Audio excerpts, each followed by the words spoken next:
Heartiest good afternoon and warm welcome to our esteemed guests and all attendees of today's session. I, Nishant Atre, Senior Executive at KIT Alumni Engagement Cell. Request our Head Alumni Engagement Cell, Dr. Binki Srivastava, to formally open. Over to you. Thank you, Nishant. Very warm good afternoon to Ajay and Yudhishthir and all my dear students and alumni who have just connected with us to have an insight on the topic of preparation for UPSC. And since many of our alumni are aspiring for this, so we have an thought. Students also, in fact, demanded that why not to have a session on this from our alumnus itself. So, though Ajay was having an occupancy, I know, and suddenly there were certain meetings also yesterday. I came to know through Nishant.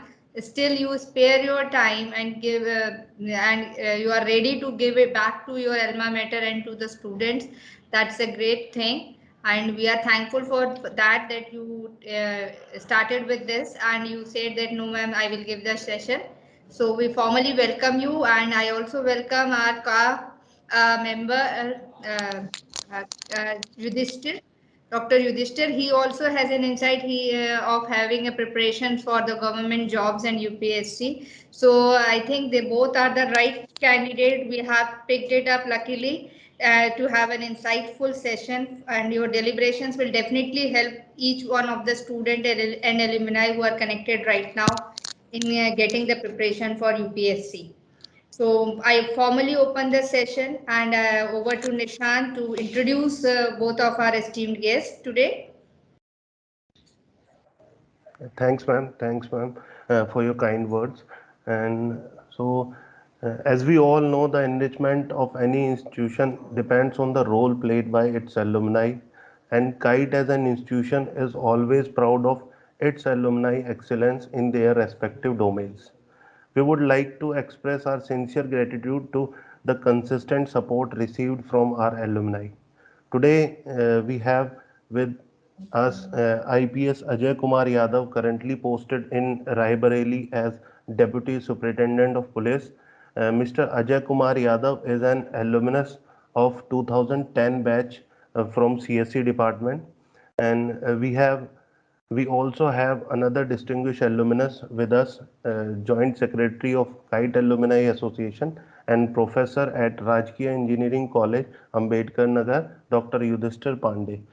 Dr. Yudhishthir Pandey is an alumnus of 2002 batch from Electrical Department. We thank you, sir, for sparing your valuable time from your busy schedule. Now I request to Dr. Yudhishthir Pandey to address the audience with experience and to enrich us with his valuable inputs.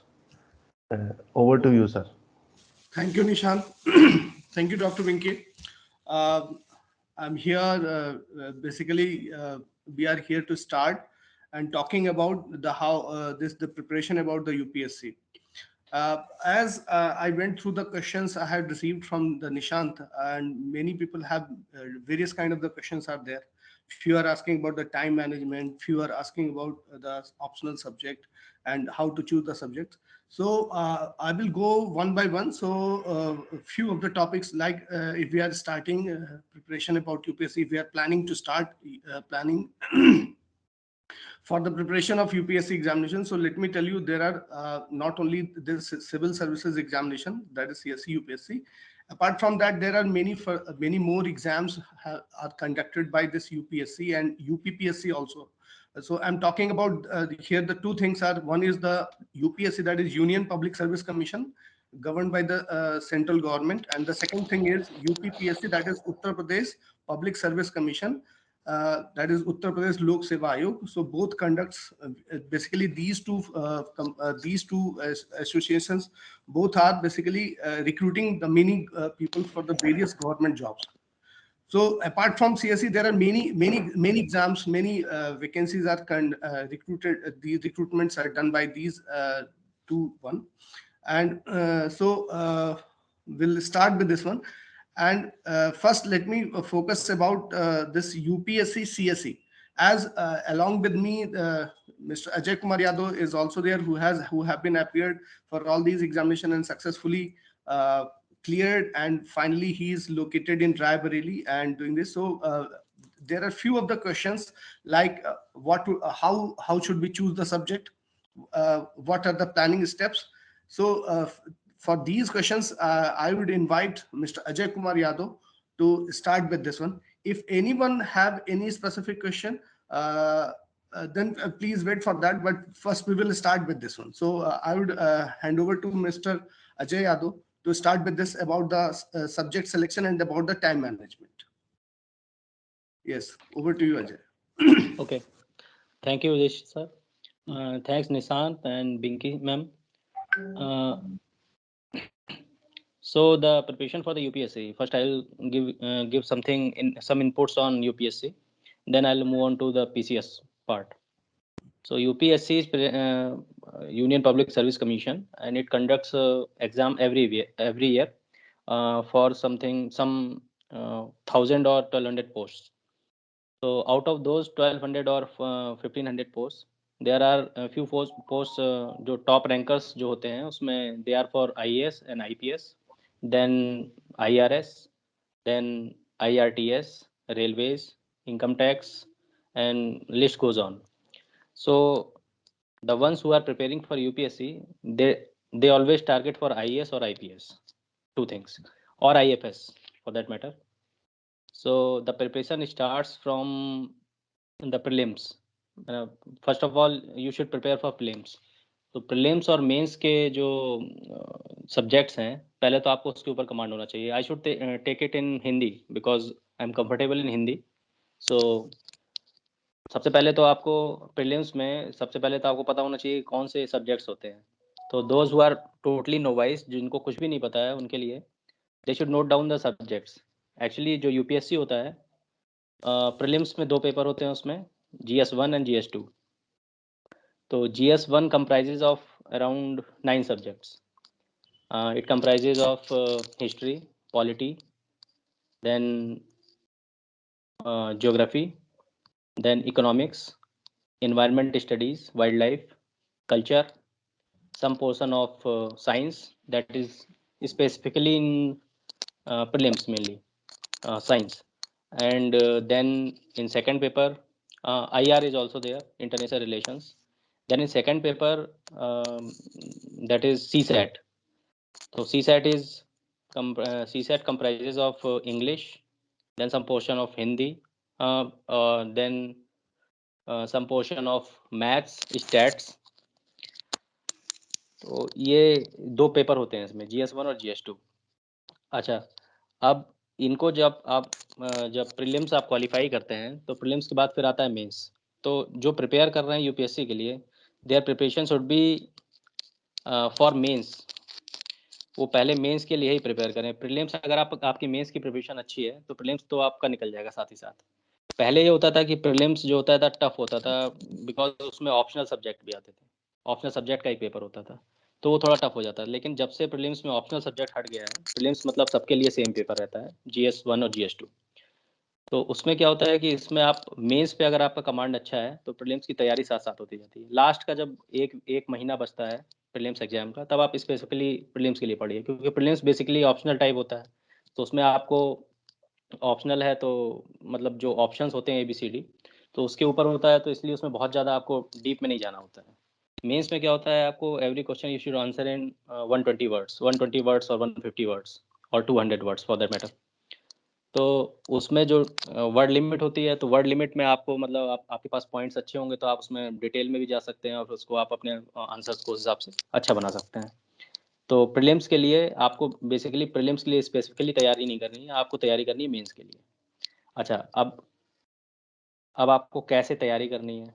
तो पहले तो मैंने कल जो आपने list भेजी थी उसमें कई लोगों के क्वेश्चंस थे कि क्या हम इसको इंजीनियरिंग के साथ प्रिपरेशन कर सकते हैं, या आप सपोज करिए आपने जॉब ऑफर हुआ आपको और आपने जॉब कर लिया और जॉब के साथ आप कर सकते हैं कि नहीं. तो my answer is no. UPSC आप किसी के साथ नहीं कर सकते हैं. तो ये तो पहली चीज़ हो गई. मैं आपको फ्रैंकली बताऊंगा क्योंकि बहुत लोग बोलते हैं नहीं कर सकते हैं आप ये वो, लेकिन मैं जो खुद मैंने प्रिपेयर किया है, मैं उस चीज़ से गुजरा हूँ. तो मैं आपको स्पेसिफिकली बता रहा हूँ कि आप किसी भी जॉब के साथ यूपीएससी को क्रैक नहीं कर सकते, ठीक है, पहली चीज़। तो इसके लिए आपको पूरा टाइम देना पड़ेगा, and the time required for UPSC preparation, मतलब जो आपको पूरा प्रिपेयर करने के लिए टाइम चाहिए, वो चाहिए आपको 2 years, 2 years before attempting your first attempt, ठीक है। तो चूंकि 4 ही अटेम्प्ट मिलते हैं, मैं I am talking of general candidates, तो आपको 4 ही अटेम्प्ट मिलते हैं, तो आपको सारा अटेम्प्ट आपके लिए, मतलब आप ये मान के चलिए कि यही अटेम्प्ट मेरा आखिरी अटेम्प्ट है, तभी आप उसको क्लियर कर पाएंगे। जैसे अन्य एग्जाम्स में क्या होता है कि हम लोग एक आधे अटेम्प्ट तो ऐसे ही दे देते हैं, ये बस वो करने के लिए कि कैसा एग्जाम आता है ये जानने के लिए, लेकिन यूपीएससी में क्या होता है, एक एक अटेम्प्ट आपका गोल्डन अपॉर्चुनिटी होता है, जिसको आपको सही से देना होता है। तो इसके लिए आपको पहला अटेम्प्ट देने से पहले आपको 2 साल अपना प्रिपरेशन करना पड़ेगा, और उसके बाद आप पहला अटेम्प्ट अच्छे से दीजिए। तो 2 साल प्रिपरेशन करने के लिए या तो आप ऑप्ट कर सकते हैं दिल्ली, न्यू दिल्ली, तो मतलब इसके लिए बहुत ही अच्छा है। And those candidates who are of Hindi medium, उनको थोड़ा सा प्रॉब्लम आएगा, वो मैं आगे जाऊँगा। एक्चुअली मैं इंग्लिश मीडियम से ही था, तो पहले मैं इंग्लिश मीडियम की बात करूँगा, फिर हिंदी मीडियम के भी क्वेश्चंस लूँगा। तो न्यू दिल्ली में अगर आप जा रहे हैं, काइट से आप प्रिपेयर कर रहे हैं गाजियाबाद से, तो आप न्यू दिल्ली ही ऑप्ट करेंगे आई थिंक। तो न्यू दिल्ली में कुछ कोचिंग इंस्टीट्यूट्स हैं जो बहुत अच्छे हैं, उनको आप ऑप्ट कर सकते हैं। और पहली चीज़ आप ध्यान रखिए कि coaching is just for the guidance, वो आपको सब कुछ रटाएगा नहीं, क्योंकि वहाँ पे बहुत बड़े बड़े बैचेज होते हैं, पूरे दिन बैचेज चलते हैं, तो that thing is totally commercial. तो वो आपको एक एक बच्चे पे ध्यान भी नहीं देगा, और ये इट्स नॉट लाइक कि हमारा स्मॉल टाउन ट्यूशंस जो होते हैं वो नहीं। तो ये आपको लेकिन कोचिंग की गाइडेंस, कोचिंग का आइडिया, आपको आइडिया देगा कि क्या आपको पढ़ना है और क्या आपको नहीं पढ़ना है। ये बहुत इंपॉर्टेंट चीज़ होती है, आपको ये पता होना चाहिए कि मुझे क्या पढ़ना है और क्या नहीं पढ़ना है। There are hordes of books available in market, आपको सभी बुक्स के पीछे नहीं भागना है। तो ये क्वेश्चंस आगे भी आएंगे जो आप पूछेंगे कि बुक्स कौन सी पढ़ी जाएं, तो आपको एक हल्का सा आइडिया दे रहा हूँ मैं, आप नोट करना चाहें तो नोट कर सकते हैं। कि जैसे इसमें सबसे ज़्यादा जो यूपीएससी प्रिपरेशन करता है वो हिस्ट्री चिल्लाता है, हिस्ट्री पॉलिटी। वो इसलिए कि हिस्ट्री और पॉलिटी का एक मेजर चंक होता है जो जीएस में आता है, हिस्ट्री, पॉलिटी, देन इकोनॉमिक्स। ये तीन सब्जेक्ट्स जो हैं जिसमें मेजर क्वेश्चंस इससे अपीयर होते हैं। अच्छा, तो हिस्ट्री के लिए जैसे आप अगर नोट करना चाहें तो बुक्स में बता सकता हूँ, जिसको आप स्टार्टिंग में आप अपने आप से अगर प्रिपेयर करना चाह रहे हैं तो कर सकते हैं। उसके बाद आप कोचिंग ज्वाइन कर लीजिए, कोचिंग्स में आपको बहुत डिटेल में बता दिया जाएगा, उनके अपने सब्जेक्ट्स भी, मतलब अपने बुक्स भी देते हैं वो लोग, तो वो भी आप फिर बाद में पढ़ सकते हैं। तो जो मैंने जिस जिस बुक से प्रिपेयर किया था वो मैं आपको बुक्स बताना चाहता हूँ, दे आर रियली गुड। और एक सीधा सा फंडा है इसमें, बुक्स आप कम पढ़िए लेकिन उन बुक्स को बार बार पढ़िए। आप जब आप जाएंगे वहाँ पर दिल्ली में प्रिपरेशन करने, बी एट इन राजेंद्र नगर और बी एट इन मुखर्जी नगर, ये दो तीन जगह हैं जहाँ पर कोचिंग सारे हैं, लोकेटेड हैं। तो जब आप जाएंगे वहाँ पर तो बहुत सारी बुक्स मिलेंगी आपको, मतलब हज़ारों की संख्या में बुक्स मिलेंगी। तो आप नोट कर लीजिए। हिस्ट्री के लिए आप, हिस्ट्री में बेसिकली यूपीएससी में हिस्ट्री जो होता है वो modern India means the portion after 1857, 1857 का जो फ्रीडम स्ट्रगल था उसके बाद से लेके 1947 जब तक हमें फ्रीडम मिल गई एक्चुअली, तो मॉडर्न इंडिया का पोर्शन ही होता है जो अराउंड 80%, 80 to 85% क्वेश्चन उसी से ही आते हैं, ठीक है। और बाकी जब 15% होता है तो एंशियंट इंडिया और मॉडर्न इंडिया बताते हैं कि इसको भी पढ़ना चाहिए। तो एंशियंट इंडिया और मॉडर्न इंडिया बहुत कम क्वेश्चंस आते हैं, और जो क्वेश्चंस होते हैं वो बेसिकली कल्चर को थोड़ा सा रिलेट करते हैं, मतलब कल्चरल और हेरिटेज, मतलब इंडियन कल्चर और इंडियन हेरिटेज से रिलेट करते हैं। तो उसके लिए जैसे आप एंशियंट में आपको पूरा हड़प्पा और ये सब पढ़ते हैं, तो उसका बहुत ज़्यादा डिटेल में जाने की जरूरत नहीं है। वो बेसिकली हमारा जो रिलीजन हुआ है, जैसे हिंदुइज्म है या सपोज करिए बुद्धिज़्म है, जैनिज्म है, इससे टच करते हुए वो एंशियंट का पोर्शन लेते हैं। तो इसमें बहुत ज़्यादा आपको डिटेल में जाने की जरूरत नहीं है। आप मॉडर्न इंडिया पढ़िए, modern India right from 1857 to 1947। तो उसके लिए बुक्स जो मुझे सबसे अच्छी बुक लगी है, वो सबसे अच्छा तो एनसीईआरटी है। एनसीईआरटी आप पढ़ लीजिए, 6 से लेकर 12 तक की। सब लोग 6 से लेकर 12 तक बताते हैं, but I actually prefer from 10th 11th and 12th, 9 10th 11 12th, क्योंकि 6 7th 8th का रिपीटिशन होता है 9th 11th 9 10th 11th 12th में। तो आप 9th 10th 11th 12th की एनसीईआरटी बुक्स को पढ़िए, ठीक है, बहुत अच्छा है, उसमें बहुत बढ़िया कंसाइज वे में दे रखा है, और उसको ये लोग फॉलो करते हैं यूपीएससी। इसके अलावा अगर आपको जैसे मैंने बताया कि आपको कई सारी बुक्स नहीं पढ़नी है, बल्कि कुछ बुक्स पढ़नी है और बार बार पढ़नी है, ताकि आपकी कमांड हो जाए, क्योंकि सारी बुक्स में लगभग सेम ही चीज़ दी होती है, 10-15% का अंतर होता है। तो मॉडर्न इंडिया के स्पेसिफिक एक बुक आती है स्पेक्ट्रम की, स्पेक्ट्रम पब्लिकेशन की बुक है, करीब 700-800 पेज की बुक है वो, और इट इज़ हैंडी बुक, मतलब छोटा सा बुक है, आप कहीं भी लेके जा सकते हैं साथ में, बहुत मतलब बल्कि नहीं है। तो इसको स्पेक्ट्रम बुक जैसे मैंने जब प्रिपेयर किया था, तो स्पेक्ट्रम बुक आप बिलीव नहीं करेंगे, मैं स्पेक्ट्रम का बुक कम से कम नहीं तो 15 या 20 बार पढ़ चुका हूँ, 15 to 20 टाइम्स मैंने पढ़ लिया था स्पेक्ट्रम, और फिर भी याद नहीं होता है क्योंकि उसमें इतने ज़्यादा डाटा होते हैं कि आप याद नहीं कर सकते, लेकिन उसको एज ए स्टोरी आप उसको पढ़ते रहिए, आपको इंटरेस्ट आएगा फिर। तो ये हो गया आपका स्पेक्ट्रम। एक एक मैंने बताया एनसीईआरटी का बुक। एक बहुत इंपॉर्टेंट बुक होता है जो जनरली कोई बताता नहीं है, जब हम लोग प्रिपेयर करते थे, मैंने चूंकि 2011 और 12th में प्रिपेयर किया था, तो 11th और 12th में ये हम लोग को कोई बताता नहीं था, क्योंकि उस समय ये इंटरनेट वगैरह का बहुत ज़्यादा वो नहीं था, और व्हाट्सएप वगैरह भी नहीं आया हुआ था, 2011 में इतना फेमस नहीं था व्हाट्सएप। तो उस समय किसी ने नहीं बताया था, लेकिन बाद में ड्यूरिंग प्रिपरेशन मुझे 2-3 साल बाद पता चला। तमिलनाडु बोर्ड्स की बुक्स आती हैं, क्लास 11th की और क्लास 12th की, तमिलनाडु बोर्ड्स, ठीक है। These are specifically for English medium, क्योंकि हिंदी मीडियम में बुक्स नहीं है। लेकिन हिंदी मीडियम वाले भी, जैसा मैं समझ सकता हूँ कि हिंदी मीडियम वाले भी इतना मतलब कंफर्टेबल होते हैं कि इंग्लिश को समझ जाएं, भले वो लिख ना पाए या बोल ना पाए, बट दे कैन अंडरस्टैंड कि क्या लिखा हुआ है, तो हिंदी मीडियम वाले भी उसको ले सकते हैं। तमिलनाडु की बुक्स अवेलेबल हैं, ऑनलाइन अवेलेबल हैं, आप डालेंगे तमिलनाडु बुक्स मतलब 11th class and 12th class, तो वो दे देगा, पूरा PDF अवेलेबल है, तो वो आप ले लीजिए और उसको आप पढ़िए। बहुत ही बेहतरीन बुक्स हैं वो, बहुत ही बेहतरीन। उसमें बेसिकली वो डिफरेंट इसलिए एनसीईआरटी से, क्योंकि एनसीईआरटी इज ओवरऑल मतलब उसने पूरे इंडिया पे कंसंट्रेट किया है, लेकिन तमिलनाडु बोर्ड्स की बुक है, उसने केवल साउथ इंडिया पे बहुत ज़्यादा फोकस किया है। और यूपीएससी वाले क्या करते हैं ना, साउथ इंडिया के क्वेश्चन उठा के पूछते हैं, जो हम लोग कभी पढ़ते ही नहीं है, ठीक है। तो ये तमिलनाडु बोर्ड्स का 11th-12th का बुक्स ये आप नोट कर लीजिए, और बस यही 3 बुक्स आप पढ़िए, बहुत ज़्यादा पढ़ने की जरूरत नहीं, क्योंकि बात कर रहा हूँ मैं जो जनरल कैंडिडेट्स हैं जिनका ऑप्शनल हिस्ट्री नहीं है, क्योंकि जिसका ऑप्शनल सब्जेक्ट हिस्ट्री है वो तो फिर बहुत डिटेल में उसकी एक एक मतलब टॉपिक्स की अलग अलग बुक्स हैं, तो वो अपना कोचिंग इंस्टीट्यूट से बताएंगे। लेकिन ये जो जनरल कैंडिडेट्स हैं, मतलब जो सारे सब्जेक्ट्स को जो हम जीएस के लिए बात कर रहे हैं, तो जीएस में हिस्ट्री के लिए आपकी ये 3 बुक्स हो गई। उसके बाद आता है polity. It's another subject which covers a lot of questions around मतलब 100 क्वेश्चंस होते हैं, तो अराउंड 30 क्वेश्चंस जो होते हैं पॉलिटी के आ जाते हैं। तो पॉलिटी में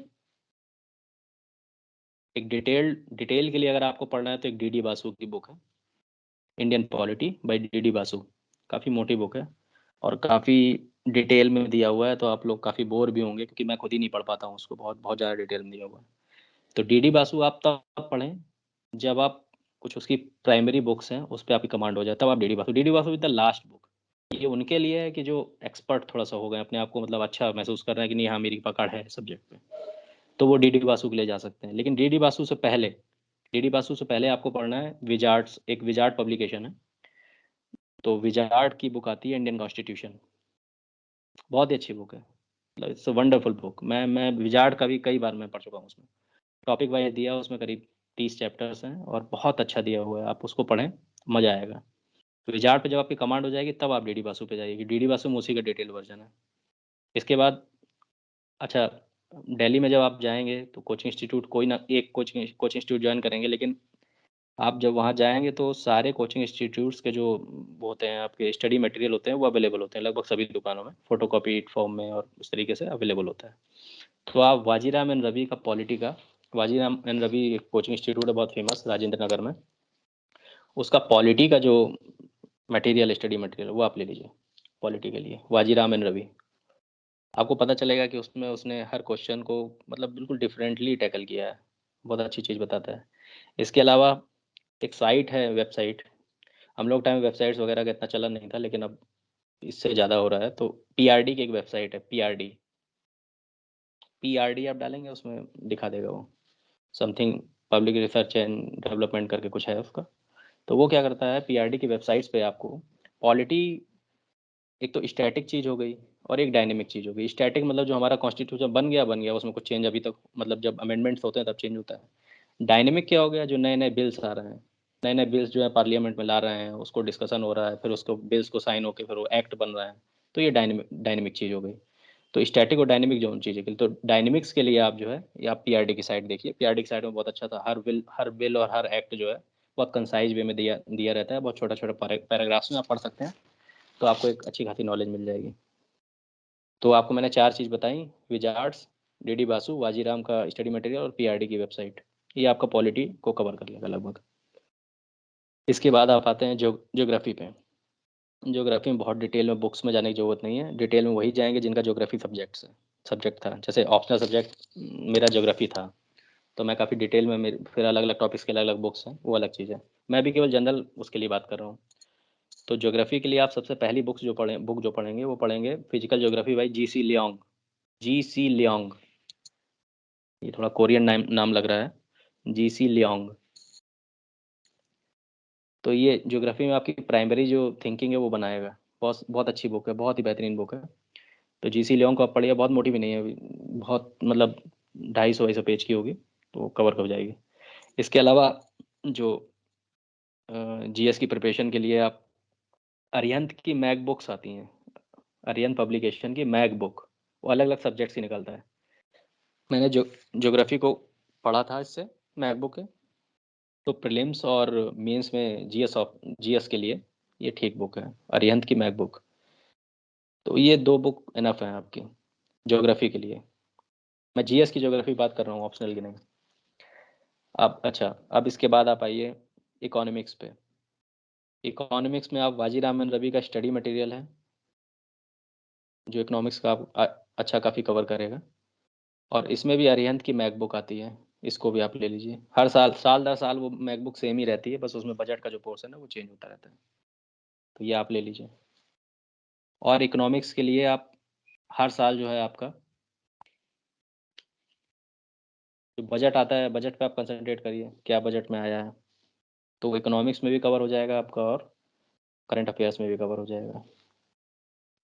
एक इकोनॉमिक सर्वे लॉन्च होता है, बजट आने से 1 महीने पहले इकोनॉमिक सर्वे आता है, जो गवर्नमेंट पब्लिश करती है हर साल। उस इकोनॉमिक सर्वे को आप ले लीजिए।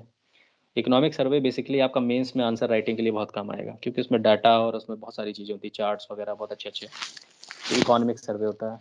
अब देखिए ये सब आप जब पहले साल करेंगे ना, उसके बाद जब आपका पहली बार अटेम्प्ट दिया आपका नहीं हुआ, फिर सेकंड टाइम दिया तो आपका पता चला कि दूसरा इकोनॉमिक सर्वे आ गया, तीसरी साल तीसरा इकोनॉमिक सर्वे आ गया, तो ये सब चीज़ें डंप होती जाती हैं। तो आपको बेसिकली जो लेटेस्ट है वही पढ़ना है, पुराना नहीं। तो ये इकोनॉमिक्स के लिए हो गया।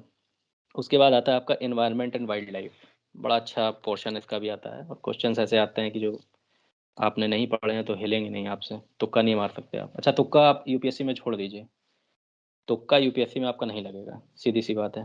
द रीज़न इज कि उसमें कोई ए बी सी डी ऐसे नहीं होता है कि एक ऑप्शन सही होगा।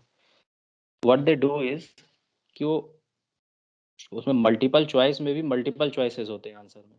जैसे A and B is correct, A B C is correct, A B C D is correct, none of this is correct. और इस तरीके के क्वेश्चन आपके 100 में से लगभग 70 to 80 आते हैं। आप समझ लीजिए, आप मतलब आपको अगर 2 ऑप्शन पता भी हैं और 2 नहीं भी पता है तब भी आप नहीं लगा पाएंगे। तो दैट मीन्स कि आप थोड़ा डिटेल आपको पता होना चाहिए, नहीं कि आप हवा में तुक्का मार देंगे, नहीं ABCD कुछ भी मार दो, तो तुक्का नहीं लगता है यूपीएससी में, पहली चीज़। अच्छा, ये चीज़ आप अगर पीसीएस देंगे तो यहाँ राहत हो जाती है। पीसीएस में इस तरीके के क्वेश्चन नहीं आते जिसमें मल्टीपल चॉइस में भी मल्टीपल चॉइसेस हो। तो पीसीएस में तो ABCD बस इन्हीं में से कोई एक होगा। ये नहीं होता कि both are correct, none are correct, ऐसे क्वेश्चन बहुत कम होते हैं। लेकिन यूपीएससी ये पैटर्न फॉलो करता है, यूपीएससी में दिक्कत होती है, इसलिए तो तुक्केबाजी इसमें नहीं चलती है। अच्छा, तो environment and wild life. Environment and wild life के लिए आप सबसे पहले तो शंकर आईएएस एक कोचिंग है साउथ में, आई थिंक तमिलनाडु में है, चेन्नई में, शंकर आईएएस। इसका वाइल्ड लाइफ का एनवायरनमेंट एंड वाइल्ड लाइफ का इसका जो स्टडी मटेरियल है वो आप ले लीजिए, पीडीएफ मिल जाएगा, ऑनलाइन पीडीएफ भी मिल जाता है नेट पे, और इसकी बुक्स भी आती है। आप बुक ले लीजिए शंकर आईएएस का, तो इसमें एनवायरनमेंट बहुत अच्छा कवर किया है इन्होंने। इसके अलावा वेबसाइट से आप पढ़ें, मैं तो यही कहूँगा, क्योंकि हमारे टाइम पे इंटरनेट अगर होता तो वेबसाइट से हम लोग बहुत अच्छा नॉलेज पा लेते हैं। तो वेबसाइट में मोस्ट इम्पॉर्टेंट वेबसाइट एक तो हो गई आपकी IUCN की इंटरनेशनल वेबसाइट है। IUCN में ये बेसिकली वाइल्ड लाइफ के ऊपर और एनवायरनमेंट के ऊपर काफ़ी चीज़ें दी रहती हैं, उस पर आप जाइए। एक WWF की वाइल्ड लाइफ है, wild life world wild life करके है, WWF इसकी साइट है। इसको आप देख सकते हैं। इसके अलावा आप इंडियन साइट्स हैं, जैसे जूलॉजिकल सर्वे ऑफ इंडिया है, बोटेनिकल सर्वे ऑफ इंडिया है, इनकी साइट्स भी रहती हैं, तो वो बेसिकली इंडिया को टारगेट करती हैं। इसके अलावा आप इन्वायरमेंट और कल्चर के लिए, मैं इन्वायरमेंट और वाइल्ड लाइफ दोनों कवर कर रहा हूँ। इसमें आप ये 3 साइट मैंने बता ली, ये साइट सफिशिएंट है। ये यूएनईपी की साइट है, यूएनईपी यूनाइटेड नेशंस की साइट है, यूएनईपी। इसमें भी आप जा सकते हैं, एनवायरनमेंट प्रोटेक्शन का इसमें दिया हुआ। तो बेसिकली एनवायरनमेंट वाइल्ड लाइफ के लिए बुक ये हो गई। और करंट अफेयर्स में जो हर महीने कुछ ना कुछ आता रहता है, मैगजीन्स आती रहती हैं। मैगजीन्स आप यही कोई बाजीराम रवि की ले लीजिए, हर हर हर महीने ये लोग मैगजीन अपनी लॉन्च करते हैं। बाजीराम रवि हो गया या विजार्ड हो गया, इनकी हर महीने जो है कंपेंडियम निकलता रहता है। या फिर आपका विजन आईएएस हो गया, इनसाइट हो गया, ये सब अपना करंट अफेयर जो है हर महीने निकालते हैं। तो उससे एनवायरनमेंट एंड वाइल्ड लाइफ उससे भी कवर हो जाएगा। इसके बाद अगला आपका आया आईआर, इंटरनेशनल रिलेशन। ये सारी चीज़ें मैं मेंस के लिए बता रहा हूँ, क्योंकि आप मेंस पढ़ेंगे तो प्री अपने आप ही निकल जाएगा, प्री कोई दिक्कत नहीं है। तो इंटरनेशनल रिलेशन के लिए एक बुक है, पुरानी बुक है, मतलब 90s में लिखी है, 2000 में लिखी है, लेकिन अभी भी उतना ही अच्छी बुक है। उसमें थोड़ा सा आपको आइडिया मिलेगा। तो ये बुक है, राजीव सिकरी एक राइटर है, वो फॉर्मर आईएफएस थे, आईएफएस ऑफिसर थे, उन्होंने लिखा है। राजीव सिकरी उनका नाम है। बुक का एग्जैक्टली नाम मुझे याद नहीं आ रहा। Rajeev Sikri is author. तो आप जब डालेंगे इंटरनेशनल रिलेशन या external relation, India's external relation by Rajeev Sikri, तो दिखा देगा बुक। तो उस बुक को आप ले लीजिए, पीडीएफ अवेलेबल तो पीडीएफ ले लीजिए, अदरवाइज खरीद लीजिए, अच्छी बुक है। आप पढ़ेंगे थोड़ा सा आइडिया लगेगा। उसके बाद आईआर के लिए आप जो करंट अफेयर्स की मैगजीन्स वगैरह आती हैं वो कवर कर देगा आपका आईआर। पर्टिकुलर कोई बुक नहीं है आईआर के लिए, ये बेसिकली आपको इंटरनेट से जो हर महीने बुक्स निकलती हैं, मैगजीन्स निकलती हैं, उससे करेंगे। इसके अलावा आपके पास टाइम अगर है तो आप पैक्स इंडिका पढ़िए, शशि थरूर की पैक्स इंडिका एक बुक है, काफ़ी मोटी है, पैक्स इंडिका, ये बहुत अच्छी बुक है।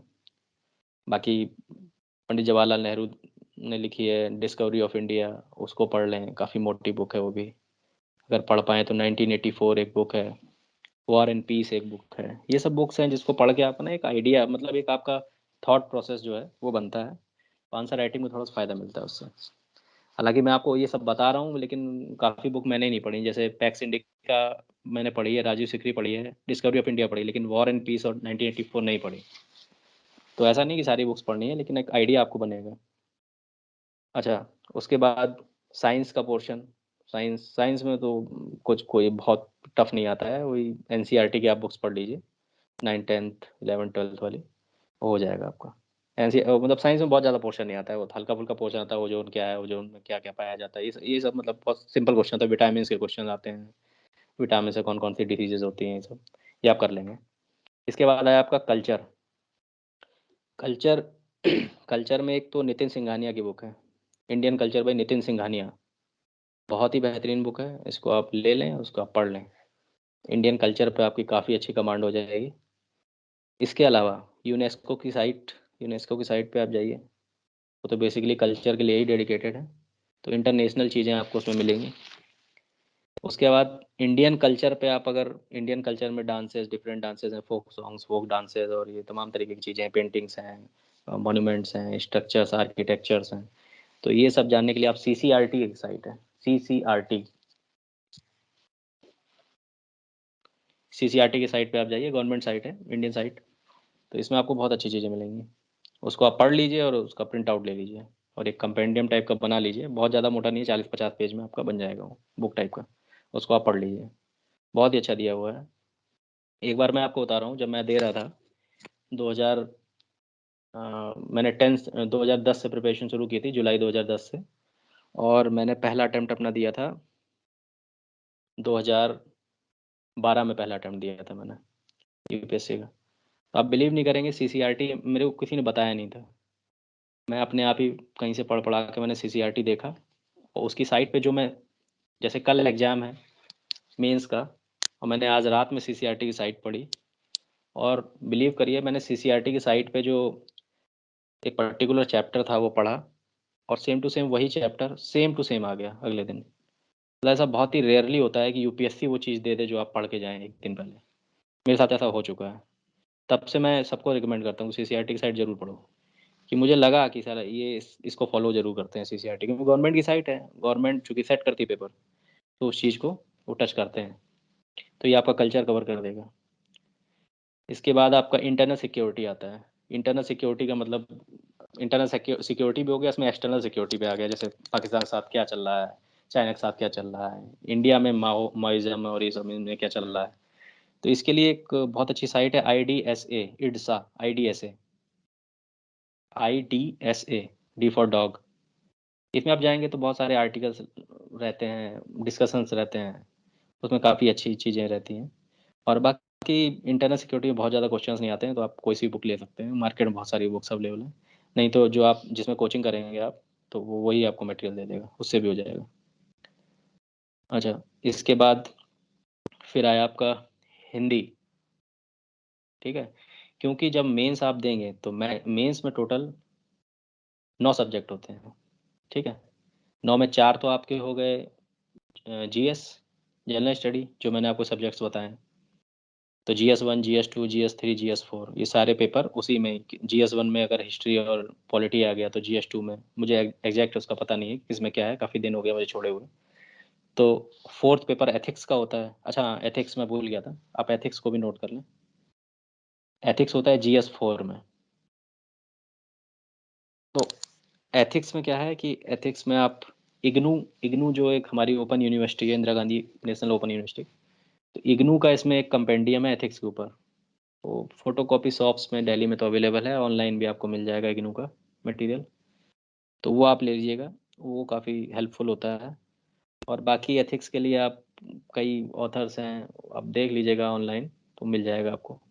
एथिक्स में ऐसा होता है कि आप मतलब आइडियल चीज़ें लिखनी होती हैं जो आप जानते हैं कि नहीं ये कोई फॉलो नहीं करेगा, लेकिन आप उसी को बेसिकली गांधीज़म इज एथिक्स, मैं तो ये मानता हूँ। गांधी जी ने जो भी बताया, जो भी किया, that should be in ethics. वो एथिकली ही वॉज द करेक्ट पर्सन, ये ऐसा मतलब हम लोग मानते हैं। तो एथिक्स आपका वो कवर कर देगा। अच्छा, हिंदी, मैं आ रहा था उस पर कि 9 सब्जेक्ट्स होते हैं जो मेंस में आते हैं। तो 4 तो आपके हो गए, GS1, GS2, GS3, GS4। उसके अलावा फिर आपका पांचवा सब्जेक्ट, मतलब मैं पांचवा सब्जेक्ट जो आपका ऑप्शनल सब्जेक्ट होता है, ऑप्शनल सब्जेक्ट बहुत सारे हैं, उसमें से आपको कोई लेना होता है, मैं इस पर बाद में आऊँगा कि कौन सा लें। तो 2 पेपर ऑप्शनल सब्जेक्ट के होते हैं, ऑप्शनल 1, ऑप्शनल 2। उसके अलावा 3 जो पेपर होते हैं, उसमें एक पेपर होता है हिंदी का, मतलब इंडियन लैंग्वेज होता है बेसिकली। इंडियन लैंग्वेज में ऑब्वियसली हम लोग नॉर्थ इंडिया के तो हिंदी ही लेते हैं, तो एक हिंदी का पेपर होता है कंपलसरी। एक इंग्लिश का पेपर होता है, वो सभी के लिए कंपलसरी होता है। ठीक है, और इसके अलावा एक पेपर होता है ऐसे का, ऐसे राइटिंग। तो ऐसे जो जिसने हिंदी मीडियम लिया तो हिंदी में लिखेगा, जिसने इंग्लिश मीडियम लिया वो इंग्लिश में ऐसे लिखेगा। तो ये 3 पेपर ही होते हैं। तो आपको हिंदी के लिए, अब ये हिंदी चूंकि उसमें तो मार्क्स जुड़ता नहीं है इसका, हिंदी का, यूपीएससी में हिंदी का मार्क्स नहीं जुड़ता है, बट पीसीएस में हिंदी का मार्क्स जुड़ता है। ठीक है, तो इसलिए पीसीएस में हिंदी बहुत इंपॉर्टेंट हो जाता है, क्योंकि यूपीएससी में तो क्वालिफाइंग मार्क्स है, आप 40% पा जाएंगे, क्वालिफाई कर जाएंगे, कोई दिक्कत नहीं है, उसका मार्क मेरिट में जुड़ेगा नहीं। लेकिन जो पीसीएस है, पीसीएस में इसका मार्क्स जुड़ता है। तो पीसीएस के लिए एक बहुत ही अच्छी बुक है, जो हिंदी की बुक है, हिंदी व्याकरण समथिंग नाम है उसका, भाई हरदेव बहारी, ऑथर का नाम है हरदेव बहारी। इस बुक को आप पढ़ेंगे तो आपका हिंदी कवर हो जाएगा। पीसीएस की बात कर रहा हूँ मैं, यूपीएससी में तो हिंदी का मार्क्स नहीं जुड़ता है, तो आप 40% पाना होता है, वो आप पा लेंगे, बहुत टफ नहीं आता है। तो ये तो हो गया आपका मेंस की कहानी, मेंस के जो 9 पेपर होते हैं उनकी कहानी। अब प्रीलिम्स में, अगर मेंस आपका अच्छे से प्रिपेयर आपने किया है तो prelims is not a big deal, आप निकाल लेंगे। प्रीलिम्स का जो सेकंड पेपर होता है, अब मैं देख रहा हूँ उसको कि प्रीलिम्स का जो सेकंड पेपर है, सी सैट जिसे बोलते हैं, उसमें इंग्लिश आती है बेसिकली, और ये आपका जो है मैथ्स वगैरह आता है, मैथ्स हो गया, या जो वो होता है आपका आईक्यू वाला जो होता है पोर्शन, वो आता है। जो आप जनरली आप अभी प्रिपेयर, कुछ लोग होंगे ना कैट के लिए जा रहे होंगे, ये कैट का एक चढ़ता है, भूत चढ़ता है 3rd ईयर 4th ईयर में, तो कैट के लिए कई लोग अप्लाई करेंगे, तो उसमें वो आपकी प्रिपरेशन जो होती है वही सब इसमें भी आता है सी सैट में। लेकिन सी सैट इतना टफ नहीं होता है, बट द थिंग इज़ कि सी सैट में कभी कभी मतलब मैथ्स के ऐसे ट्रिकी क्वेश्चन आ जाते हैं कि आप उसी में फंस जाएंगे और पता चला आपका टाइम ही निकल गया। हालांकि सीसेट क्वालिफाई करना कोई बहुत बड़ी बिग डील नहीं है, 80 क्वेश्चन होते हैं उसमें और 40% जो है मार्क्स आपको पाने होते हैं। तो आप अगर ठीक ठाक हैं, एवरेज लड़के हैं, तो आप निकाल लेंगे उसको। तो ये तो आपका हो गया कहाँ से क्या पढ़ना है। ये मतलब मैं बेसिक आपको आइडिया दिया है मैंने। आपको लग रहा होगा इतनी बुक्स बेसिक के लिए हैं, तो हाँ इतनी बुक्स बेसिक के लिए हैं। आप इतनी बुक्स को अगर पढ़ लेंगे तो उसके बाद फिर पूरा खुला हुआ मैदान है, फिर आप जो पढ़ना चाहें वो पढ़ें। ये लेकिन आपको पढ़ना ही पढ़ना है। इसके अलावा ये तो आपका हो गया सब्जेक्ट। अब आप लोग सोच रहे हो करंट अफेयर्स के लिए तो मैंने कुछ बताया नहीं। करंट अफेयर्स के लिए क्या है कि करंट अफेयर्स में डिफरेंट जो कोचिंग इंस्टीट्यूट्स चल रहे हैं उन्हीं के आपको जो है मटेरियल पढ़ना होता है। जैसे मैंने पहले भी बताया था कि हर महीने जो है इनका करंट अफेयर्स का मैगजीन लॉन्च होती है। तो वाजीरामन रवि की हो गई, विजन की हो गई, इनसाइट की हो गई, तमाम कोचिंग इंस्टीट्यूट्स हैं। आप खरीद सकते हैं, उसको पढ़ सकते हैं। जैसे आजकल लोग विजन को बहुत फॉलो कर रहे हैं, अच्छा है, विजन का भी अच्छा मटेरियल है। लेकिन आप विजन को जब पढ़ेंगे तो विजन का वो एक पैराग्राफ जो होगा ना, वो आप उसको डिटेल में पढ़ेंगे, उसमें बहुत सारी चीज़ें आपको मिल जाएंगी, उतना याद नहीं हो पाएगा। तो लेकिन मेंस आंसर राइटिंग के लिए बहुत अच्छा है। प्रीलिम्स के लिए तो विजन बहुत ज़्यादा मतलब डिटेल में देता है, लेकिन मेंस आंसर राइटिंग के लिए बहुत अच्छा है। लेकिन यूपीएससी की प्रिपरेशन आपकी मेंस के लिए ही होनी चाहिए। मेंस के लिए आप पहले प्रिपेयर करें, और मेंस की आपकी अच्छी होगी तो प्रीलिम्स की जरूरत नहीं, क्योंकि मेरा यही रहा है थॉट प्रोसेस। मैंने ऐसे ही प्रिपेयर किया था, मैं मेंस को प्रिपेयर करता था और जो है प्रीलिम्स लास्ट का 15 दिन या 1 महीने में आपको प्रीलिम्स कवर हो जाता है। तो ये हो गया आपका करंट अफेयर्स का पूरा। अब आप कुछ आप पूछना चाहें तो पूछ सकते हैं।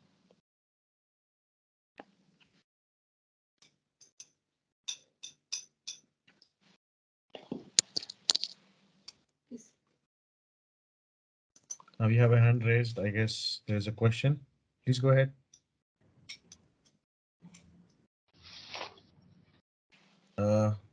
Harshita, please go ahead with your question to Mr. Ajay.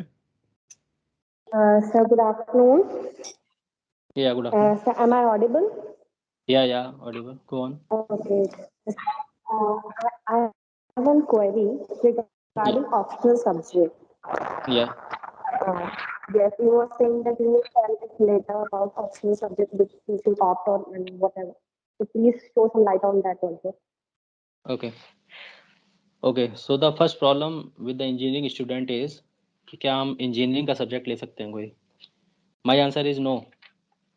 Engineering का सब्जेक्ट आप ऑप्ट मत करिएगा, बिकॉज उसमें मार्किंग होती है। आई डोंट नो, इंजीनियरिंग के बहुत कम स्टूडेंट्स सिलेक्ट हो पाते हैं। अब I don't know the reason, लेकिन ऐसा है। और इंजीनियरिंग में जैसा हम लोगों का इंजीनियरिंग का प्रिपरेशन होता है, आप लोग भी उसी इंस्टीट्यूट में जिससे मैं निकला हूँ, हम लोग जानते हैं हम लोग कितना पढ़ते हैं और किस तरीके से सेमेस्टर देते हैं अपने। I am not talking about the few chunk, मतलब फ्यू लॉट के, मतलब 8-10 बच्चे जो पूरे बैच में हैं, वो तो खैर एक्सेप्शनल होते हैं, तो उनकी बात नहीं कर रहा हूँ मैं जनरल कोड की बात कर रहा हूँ। तो इंजीनियरिंग का सब्जेक्ट इतना प्रॉफिटेबल नहीं है उसमें लेने के लिए। देखिए, कंप्यूटर साइंस या इंजीनियरिंग एंड आईटी का तो कोई सब्जेक्ट ही नहीं है उसमें, ठीक है, तो वो तो पहले ही बाहर हो गए। बाकी ईएन और इलेक्ट्रिकल और मैकेनिकल इनके सब्जेक्ट्स हैं उसमें, बट वो इतना ज़्यादा स्कोरिंग सब्जेक्ट्स नहीं माने जाते हैं। अनटिल अनलेस कि आप मतलब आईआईटी टाइप हैं बच्चे, आईआईटी टाइप हैं, तो तब तो ठीक है। आईटीएंस भी हैं, मेरे साथ के आईटीएन फ्रेंड्स भी थे जो मतलब वहाँ पर उसको हमेशा मतलब 80% 85% मार्क्स मिला आईआईटी कानपुर में, but still he couldn't crack it with EN. उसने ईएन का कोई सब्जेक्ट लिया था इलेक्ट्रिकल इंजीनियरिंग का, वो नहीं क्रैक कर पाया उसको। अल्टीमेटली उसने अपना सब्जेक्ट चेंज किया। तो आपको सब्जेक्ट 2 साल बाद चेंज करने से अच्छा है कि आप उसकी तरफ जाए मत, ठीक है। क्योंकि लेवल जो होता है ना, आई एम फ्रैंक, ठीक है, काइट का level is not equivalent to IIT, ठीक है। सभी लोग एग्री करते हैं इस चीज़ को, बारिंग 1-2 केस ऐसे हैं कि भाई उनका बहुत ही लक खराब है कि उनका एंड टाइम पे पेपर ही खराब हो गया और नहीं हो पाया, वो अलग इशू है। But most of the cases में यही होता है। तो आप इंजीनियरिंग के लिए मत जाइए, इंजीनियरिंग के सब्जेक्ट के मत जाइए। और ये भी मत सोचिए कि मैं अदर देन इंजीनियरिंग कोई सब्जेक्ट ले लूंगा तो उसको नहीं अच्छा कर पाऊंगा, ऐसा नहीं है। 2 साल का टाइम होता है, और अब इंजीनियरिंग से पहले ना आप इंजीनियरिंग के पहले आने के पहले थोड़ी ना आपने वो सब्जेक्ट्स पढ़े थे, इंजीनियरिंग में आके पढ़े ना, सब चीज़ नहीं पढ़ी आपने। तो वही चीज़ है। तो आप उस इंजीनियरिंग के सब्जेक्ट्स ऑफ मत करिए। आपके पास सब्जेक्ट्स में जैसे बहुत ज्योग्राफी बहुत अच्छा सब्जेक्ट, अगर आपका इंजीनियरिंग माइंड है तो आप ज्योग्राफी सब्जेक्ट ले लीजिए। Geography is between art and science, मतलब basically it's tilting toward science, ठीक है। वो साइंस का सब्जेक्ट माना जाता है, बट मोर और लेस वो आर्ट्स वाले बच्चे भी कर सकते हैं। तो ज्योग्राफी एक अच्छा सब्जेक्ट है, पर ज्योग्राफी के साथ प्रॉब्लम ये है कि उसका जो सब्जेक्ट का जो कोर्स है बहुत वास्ट है, जस्ट लाइक हिस्ट्री। Yes. तो हिस्ट्री को ऑप्ट करने वाले हिस्ट्री को तभी ऑप्ट करें जब उनके अंदर इतना मतलब गट्स है कि नहीं बहुत ज़्यादा पढ़ेंगे, क्योंकि उसका जो कोर्स है बहुत वास्ट है।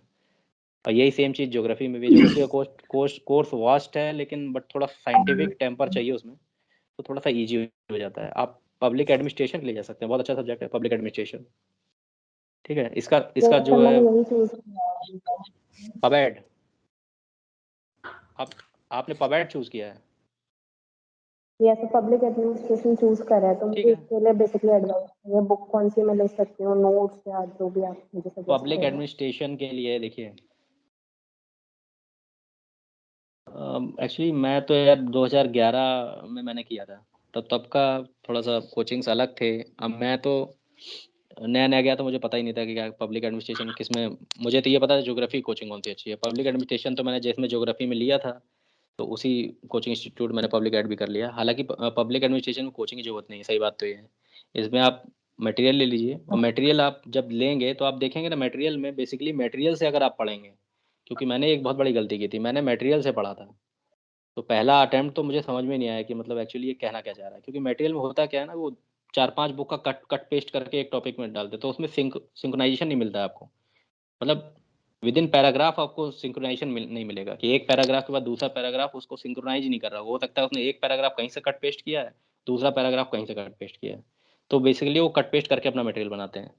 तो केवल मटेरियल पे ही आप मत जाइए, फिर अलग अलग बुक्स हैं, आप नंबर मेरा है ही, तो आप पूछ लीजिएगा। अभी मेरे पास चूंकि बुक्स ना मुझे को याद नहीं है, क्योंकि प्रिपरेशन छोड़े हुए मुझे करीब 6 साल हो गया है, तो मैं आपको बता दूंगा कौन सी बुक्स हैं।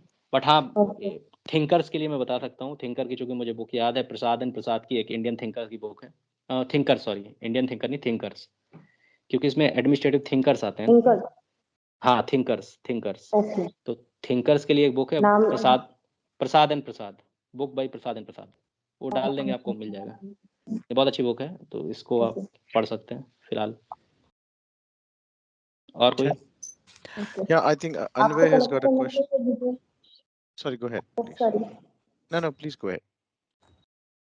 एक्चुअली मुझे सर का कांटेक्ट डिटेल्स पूछना है। सर कह रहे थे ना कि हमें नंबर जो है आपके पास, आप शेयर कर दीजिए, निशांत आप शेयर कर दीजिएगा, वही मेरा व्हाट्सएप नंबर भी है, तो आप शेयर कर Yes, sir. दीजिएगा। Yes, sir. We will share that Okay, details sir. with you all. Thank you for the question, Harshita. Dr. Pandey, can we take Anvay? Yes, of course. Next question. Is Anvay? Anvay, please go ahead with your question. Good afternoon sir. Good afternoon sir मुझे ये पूछना था sir, हम self study से भी UPSC की तैयारी कर सकते हैं अगर कोचिंग ना ज्वाइन करें? कर सकते हैं, क्यों नहीं कर सकते हैं, मैं मना तो नहीं करूंगा। लेकिन कहीं ऐसा ना हो कि आपका पहले अटेम्प्ट दूसरे अटेम्प्ट ना हो, तो आप ये सोचें कि अरे कोचिंग कर लिया होता ज़्यादा अच्छा होता। तो इट्स बेटर कि आप पहले से ही जाए ना उस बात पे, है ना। क्योंकि जब नहीं होता है ना, तो लोग सोचते हैं कि मैंने क्या गलती की, तो पहली गलती आती है काश कोचिंग कर लेता है, तो इससे बेटर आप नहीं, कोचिंग कर लें। ठीक है, दूसरा मैं यहाँ पे सजेस्ट करूंगा कि कोचिंग जरूर करें, क्योंकि कोचिंग से क्या है, गाइडेंस मिल जाता है, अपडेट आ जाता है कि what is the update going happening in this area. तो ये कोचिंग का एडवांटेज है। अदरवाइज आपको सेल्फ स्टडी तो करना ही है, without self study you are not going.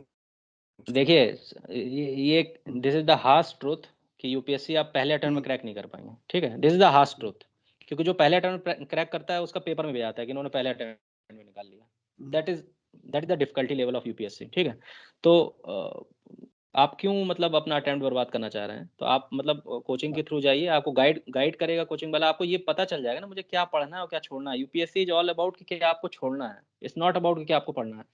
इतना ज़्यादा मटेरियल होता है कि आप मतलब आपका 1 साल कम पड़ जाएगा, अगर आप 24 घंटे भी पढ़ेंगे तब भी कवर नहीं कर पाएंगे। That is the thing. तो क्या छोड़ना है ये आपको पता होना चाहिए।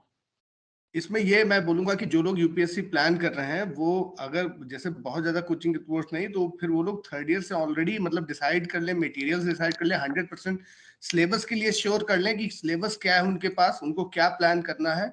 मतलब आप इस डायरेक्शन में ऑलरेडी सोचना स्टार्ट कर दीजिए पूरी तरीके से, वेरी सीरियसली। अगर आप इसको पार्ट टाइम लेके सोचना स्टार्ट करेंगे, then you will lose the battle at the and.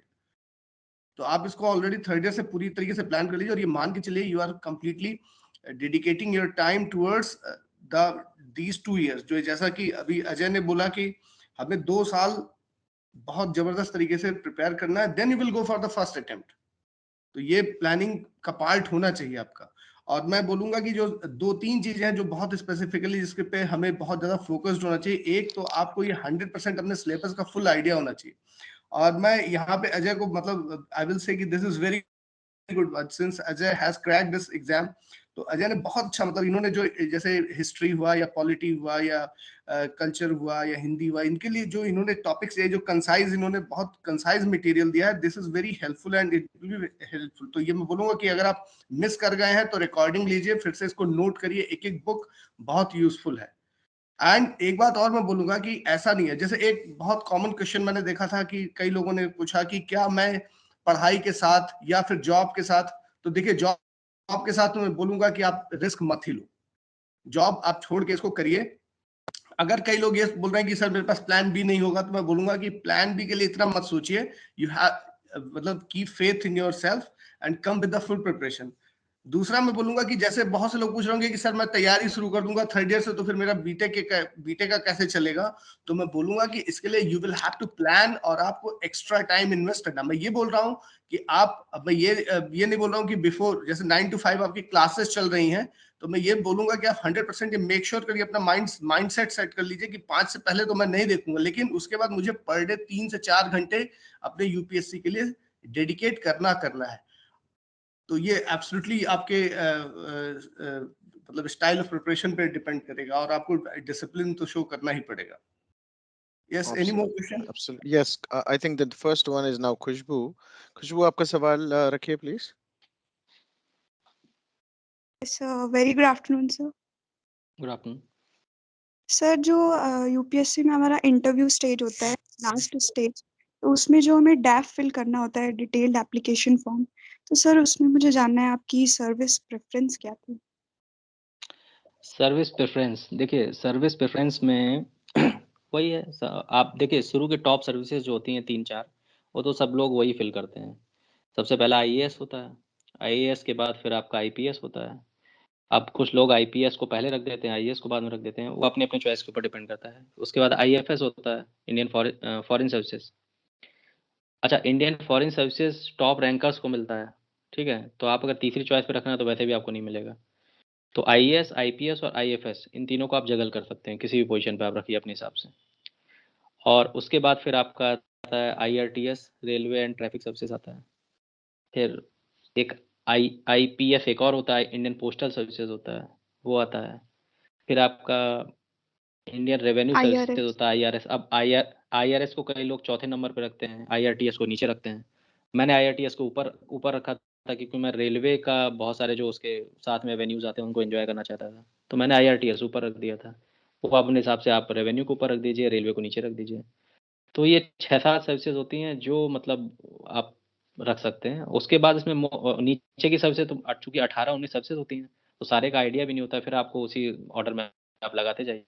अच्छा, इसमें क्या होता है, बहुत एक वो आता है कि आपको कैडर फिलिंग करना होता है कि कौन सा कैडर हम पहले डालें। Cadre Yes, is sir. Basically the state in which you will serve throughout your life, ठीक है। तो बेसिकली पूरी लाइफ स्पैन में आपको 5 साल ही कैडर चेंज करके आप होम कैडर में जा सकते हैं, ठीक है। तो मतलब पूरी लाइफ आपको ऑलमोस्ट जो कैडर मिल गया आपको उसी स्टेट में काटनी पड़ेगी। तो कैडर के लिए सबसे पहले तो आप होम कैडर ही डालेंगे अपना, तो उत्तर प्रदेश के हैं तो आप उत्तर प्रदेश सबसे ऊपर डालेंगे। उसके बाद आप कोशिश करेंगे कि उत्तर प्रदेश के आसपास के जो डिस्ट्रिक्ट मतलब जो स्टेट्स हैं, जो आपके नॉर्थ इंडियन स्टेट्स हैं जहाँ पे आपको लैंग्वेज का कोई बैरियर ना हो, वो आप डालें। तो फिर आप उत्तराखंड डालेंगे, आप राजस्थान डालेंगे, आप एमपी डालेंगे, बिहार को थोड़ा नीचे रखते हैं क्योंकि बिहार में बोलते हैं वो क्रिमिनल बहुत बेल्ट है ये वो। तो इस तरीके से आप अपना ये कर लेंगे। उसके बाद फिर साउथ के कैडर को आप नीचे डालते हैं बिकॉज वहाँ पे लैंग्वेज बैरियर होता है, फिर तो वो दिक्कत होती है करने में। आप महाराष्ट्र को फिर बाद में डालेंगे। एक एगमोट कैडर होता है, AGMUT एगमोट, जिसमें यूनियन टेरिटरीज होती हैं सारी, ठीक है, जिसमें अंडमान निकोबार और ये सब आता है। कई लोग एगमोट को प्रेफर करते हैं क्योंकि उसमें न्यू दिल्ली भी होता है, एगमोट में न्यू दिल्ली भी होता है, तो उसको लोग प्रेफर करते हैं कि न्यू दिल्ली मिल जाएगा, बढ़िया लाइफ स्टाइल।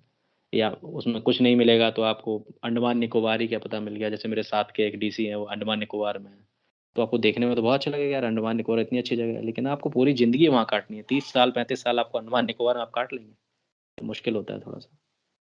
तो कैडर, अच्छा अब इसी में मैं पीसीएस में आता हूँ, जो प्रोविंशियल सिविल सर्विसेज होते हैं यूपी की। अभी आपने बोला था ना, युधिष्ठिर सर ने बोला था कि प्लान बी क्या है, तो प्लान बी एक्चुअली यूपीएससी वालों का पीसीएस ही होना चाहिए, प्लान बी, ठीक है। द रीजन इज कि यूपीएससी में आपको 32 ईयर्स का एज मिलता है, 4 अटेम्प्ट मिलते हैं जनरल के लिए, मैं जनरल की बात कर रहा हूँ। बट पीसीएस में आपको द एज इज 40 ईयर्स, ठीक है। और 40 ईयर्स के बाद आप अगर गवर्नमेंट सर्विस कर रहे हैं तो 5 साल और एक्सटेंड हो जाता है, तो एज बिकम्स 45 ईयर्स। तो आपके पास 5-6 साल का यूपीएससी प्रिपरेशन के बाद एक्स्ट्रा टाइम होता है उसके लिए प्रिपेयर, मतलब प्रिपरेशन के आप तो दोनों का सेम ही सब्जेक्ट हो गया ना, सेम ही मतलब वो हो गया एक, जो उसमें ऑप्शनल सब्जेक्ट्स वगैरह आते हैं और जो एग्जाम का स्टाइल है वो सब सेम हो गया है, तो वो प्रिपरेशन लगभग सेम ही रहती है अब दोनों की। तो आपको उसमें एज ये मिल जाता है कि बाद टाइम रहता है, आप अटेम्प्ट लिमिट नहीं है कोई, सबसे बड़ी चीज़ है यूपी पीसीएस में आपकी अटेम्प्ट की कोई लिमिट नहीं है। जैसे यूपीएससी में तो अटेम्प्ट की लिमिट होती है ना कि 4 अटेम्प्ट हो गए आपके जी जनरल के लिए, फिर ओबीसी के लिए आपका 3 अटेम्प्ट और बाद 7 अटेम्प्ट हो गए, तो उसमें अटेम्प्ट की कोई लिमिट नहीं होती है। तो प्लान भी आपका मेरे ख्याल से तो प्रोविंशियल सर्विसेज ही होना चाहिए। अब जब आप प्रोविंशियल सिविल सर्विसेज के लिए जाएंगे तो वहाँ पे भी डैफ भराया जाता है, वहाँ पे भी आपको चॉइसेस मांगी जाती हैं सर्विसेज की। तो वहाँ मैं आपको क्लियरली कहना चाहूँगा कि आप काइंडली आप पीपीएस को नीचे रखिए, पुलिस सर्विसेज को, ठीक है। मैंने पीपीएस को सेकंड नंबर पर रखा था, जैसे मुझे कुछ पता था नहीं, मैंने चूंकि सेकंड अटेम्प्ट में निकाल लिया था तो मुझे पता नहीं था, तो मैंने पहला रखा एसडीएम, दूसरा रख दिया डिप्टी एसपी। तो आप काइंडली डिप्टी एसपी को और नीचे रखिए, ठीक है। वो जनरली अब हो ही गया है, वो नीचे रखते ही हैं, 6-7वें नंबर पर रखने लगे हैं, बिकॉज डिप्टी एसपी की पोस्ट इज मतलब बहुत ही, मैं बुराई तो नहीं करूँगा बट थोड़ा हेक्टिक है जॉब, थोड़ा हेक्टिक है, 24/7 जॉब है आपका, छुट्टियाँ नहीं हैं और दुनिया भर की चीज़ें हैं, तो उसको थोड़ा सा आप नीचे रखिए। आप उसमें और भी बहुत सारी पोस्ट होती हैं जो अच्छी पोस्ट हैं, जिसमें आपको बहुत ज़्यादा मतलब 24/7 का जॉब नहीं है, और सैलरी स्केल तो सबका सेम ही है। आई एम जैसे टॉकिंग अबाउट एक दो सैलरी, तो सैलरी सबका सेम है। कोट करिए, जैसे एक दो पीपीएस को तो चलिए, मैं सिंस यू आर पीपी मेरा वर्किंग ऑन, पर्सनल मेरा हाँ मेरा मैं, पर्सनल प्रेफरेंस है नहीं नहीं मैं कि मानता नीचे हूँ आप डालें, हाँ, है ना। लेकिन पीपीएस के अलावा और ऑप्शंस, जैसे सबसे पहले एसडीएम बताया, फिर चलिए पीपीएस को हाँ, अभी एक मिनट के लिए हटाते हैं, लेकिन व्हाट एल्स, वो दूसरे ऑप्शंस क्या है? दूसरे ऑप्शंस में एक डिस्ट्रिक्ट सप्लाई ऑफिसर होता है, ये भी अच्छी पोस्ट है, सप्लाई ऑफिसर। इसके अलावा आपका एक्साइज ऑफ क्या बोलते हैं उसका, एसीसीटी होता है, assistant commissioner in commercial tax, अच्छा असिस्टेंट कमर्शियल टैक्स हो गया, एक होता है assistant commissioner in industrial tax. अच्छा इसके अलावा डीएसओ डिस्ट्रिक्ट सप्लाई ऑफिसर हो गया। इसके बाद फिर आपका आ जाता है, कभी कभी इसकी पोस्ट आ जाती है, कभी कभी नहीं आती है, जो आरटीओ होता है, एआरटीओ, ठीक है, एआरटीओ जो वो होता है उसका ट्रांसपोर्ट सर्विसेज का होता है, एक वो ये पोस्ट आ जाती है, ये भी बहुत अच्छी पोस्ट है। इसके इसके अलावा एक आपकी पोस्ट होती है इसमें, जो जो ये रजिस्ट्री वगैरह करते हैं, क्या बोलते हैं उनको, याद नहीं आ रहा है, इंडियन रजिस्ट्रार, पोस्टल सब सर्विस। Registrar, Revenue. सब रजिस्ट्रार, Okay. सब रजिस्ट्रार, सब रजिस्ट्रार, Sub registrar. Yeah. इसकी पोस्ट बहुत अच्छी है, ठीक है। तो ये सब पोस्ट हैं कुछ जो अच्छी हैं, बाकी बहुत सारी पोस्ट हैं इसमें। एक्चुअली पीसीएस में होता है ना कि जो और भी नीचे वाली पोस्ट है, जैसे एबीएसए बहुत अच्छी पोस्ट मानी जाती है, जो बीएसए जो शिक्षा विभाग के होते हैं, बट द थिंग इज कि उसमें आपको बीएड करना होता है ना, तो वो उसमें थोड़ा, अब मैं क्राइटेरिया लेके चल रहा हूँ कि आप मतलब केवल आप ग्रेजुएट हैं, तब के लिए कौन सी पोस्ट है, तो इनके लिए कुछ स्पेसिफिक क्वालिफिकेशन की जरूरत नहीं है। Okay. Fair. Khushbu, any other question? नहीं तो हम दीपांशु पे चलते हैं. Sir, I have one question. Go ahead, Khushbu. Sir, as you have served now as an IPS officer for so many years, so can you tell us that how you see IPS as a career, Indian Police Service? Police service as a career, मैंने अभी आपको बताया ना, police service as a career अच्छा है। अब देखिए, police services में और जो सिविल सर्विसेज हैं, इसमें बहुत माइनर सा डिफरेंस है। पुलिस सर्विस में अगर आपको मनी, पावर, ठीक है, मनी और पावर और रिकॉग्निशन, अगर आपको 3 चीज़ चाहिए तो पुलिस सर्विसेज बहुत अच्छी है, क्योंकि आपको मनी तो आपका हैंडसम सैलरी होता है, नो डाउट। उसके अलावा आपका पावर होता ही है, आपके पास बहुत सारा पावर है, आप मतलब किसी को भी मतलब कोई अगर कुछ गलत करता है तो आप तुरंत उसको जो है बंद कर सकते हैं, और पावर इन द सेंस कि कोई आपके पास कोई अपनी समस्या लेके आ रहा है तो this is the only service कि आप उसको तुरंत ही मतलब खड़े खड़े उसको आप सॉल्व कर सकते हैं। ठीक है, तो ये बहुत अच्छी पावर होती है पुलिस के पास। रिकग्निशन आप जानते ही हैं, सब नीली बत्ती लाल बत्ती और ये हुटर फुटर और ये सब चीज़ें हैं। जहाँ आप जाएंगे आपको पुलिस वाला खड़ा मिलेगा हर चौराहे पे, तो दे विल रिकॉग्नाइज यू, भले ही आप किसी भी डिस्ट्रिक्ट में हो। ठीक है, तो आपकी गाड़ी से आपको रिकॉग्नाइज करेंगे, आपके पास यूनिफॉर्म रहेगा, तो यूनिफॉर्म भी एक लोगों का बहुत वो रहता है कि नहीं यूनिफॉर्म सर्विस हमको करनी है, तो वो रिकॉग्निशन आपको अलग से देता है। जो रिकॉग्निशन आपको एज ए बीइंग एसडीएम और बीइंग एसडीएम आपको नहीं मिल पाएगा, क्योंकि वो सिविल मतलब में सिविल्स में रहते हैं, नॉट इन यूनिफॉर्म्स, तो उनको कोई रिकॉग्नाइज नहीं करता है। तो हम लोग जो फील्ड में रहते हैं तो हम लोग इस चीज़ को महसूस करते हैं कि वो लोग काफ़ी अपने आप को थोड़ा सा कमतर आंकते हैं हम लोगों से, कि हम लोगों को कोई रिकॉग्नाइज नहीं कर रहे हैं। तो रीजन इज प्योरली क्या यूनिफॉर्म में है, दैट इट। लेकिन अगर आपको चौथी चीज़ सुकून भी चाहिए तो काइंडली आप इसको ऑप्ट मत करें। ठीक है, आपको अगर इन 3 चीज़ों के साथ सुकून चाहिए तो आप पुलिस सर्विसेज को ऑप्ट मत करें, ये रिक्वेस्ट कर रहा हूँ मैं आपसे, क्योंकि बहुत से लोग हैं जो इसमें आ जाते हैं फिर बाद में बहुत पछताते हैं। अब मुझे तो किसी ने बताया नहीं था, तो इसलिए मैं आ गया। मैंने एक्चुअली जिस साल में आया था उसके अगले साल मेरा पीपीएस इसमें पीसीएस में एसीसीटीवी में हुआ था, assistant commissioner in commercial tax. मैं क्वालिफाइड था, मुझे मेडिकल के लिए बुलाया जा रहा था, लेकिन घर वालों ने नहीं जाने दिया, तो आ गया मैं इसमें। तो कहीं ना कहीं आप लगता है कि सुकून नहीं है इसमें। अभी मैं बैठ के आपका ये सेशन ले रहा हूँ और मुझे हरदोई जाना है, पीएम आ रहे हैं वहाँ पर 20 तारीख को, मुझे हरदोई निकलना है यहाँ से। तो ये है, बस ऐसी भागदौड़ में निकल जाता है पूरा टाइम, रिस्पॉन्सिबिलिटी बढ़ जाती है, right? Thank you Ajay. Responsibility बढ़ जाती है। Thank you, thank you Kushbu. Yeah, हाँ Dipanshu, I think there are 6 more questions. So Dipanshu अपना सारा लोग क्वेश्चन क्विकली रखेंगे ताकि सारे क्वेश्चन अजय जी आंसर कर सके और उनको जाना भी है. So taking consideration of that, please go ahead, Dipanshu. No you can go ahead, कोई दिक्कत नहीं। Good afternoon sir. सर मेरे को सर ये जानना था सर, जैसे हम अपनी सर लैंग्वेज चूज करेंगे सर, तो हिंदी मीडियम रहता है sir, English sir, Hindi choose करने के सर क्या कोई डिमेरिट्स रहते हैं सर? आगे कॉपी चेक होती है सर उसमें मेंस में सर, तो कोई डिमेरिट्स आगे इंटरव्यू में हम लैंग्वेज चूज करते हैं सर, हिंदी के क्या डिमेरिट्स हो सकते हैं? हिंदी का केवल एक ही डिमेरिट है कि इसका कोर्स मटेरियल बहुत कम अवेलेबल है। ठीक है, इंग्लिश में आपको फॉरेन राइटर्स की हजारों बुक्स मिल जाएंगी, लेकिन हिंदी राइटर्स की बुक बहुत कम मिलेंगी आपको। तो एक बहुत बड़ा डिमेरिट है हिंदी मीडियम का, उनको कोर्स मटेरियल नहीं मिल पाता है उतना अच्छा जितना कि इंग्लिश में अवेलेबल है। ये बहुत बड़ा डिमेरिट है। इसके अलावा कोई डिमेरिट नहीं है, ना आपको इंटरव्यू में कोई एज मिलता है इंग्लिश में, ऐसा कुछ नहीं है। आप हिंदी में दीजिए इंटरव्यू, बढ़िया जाएगा।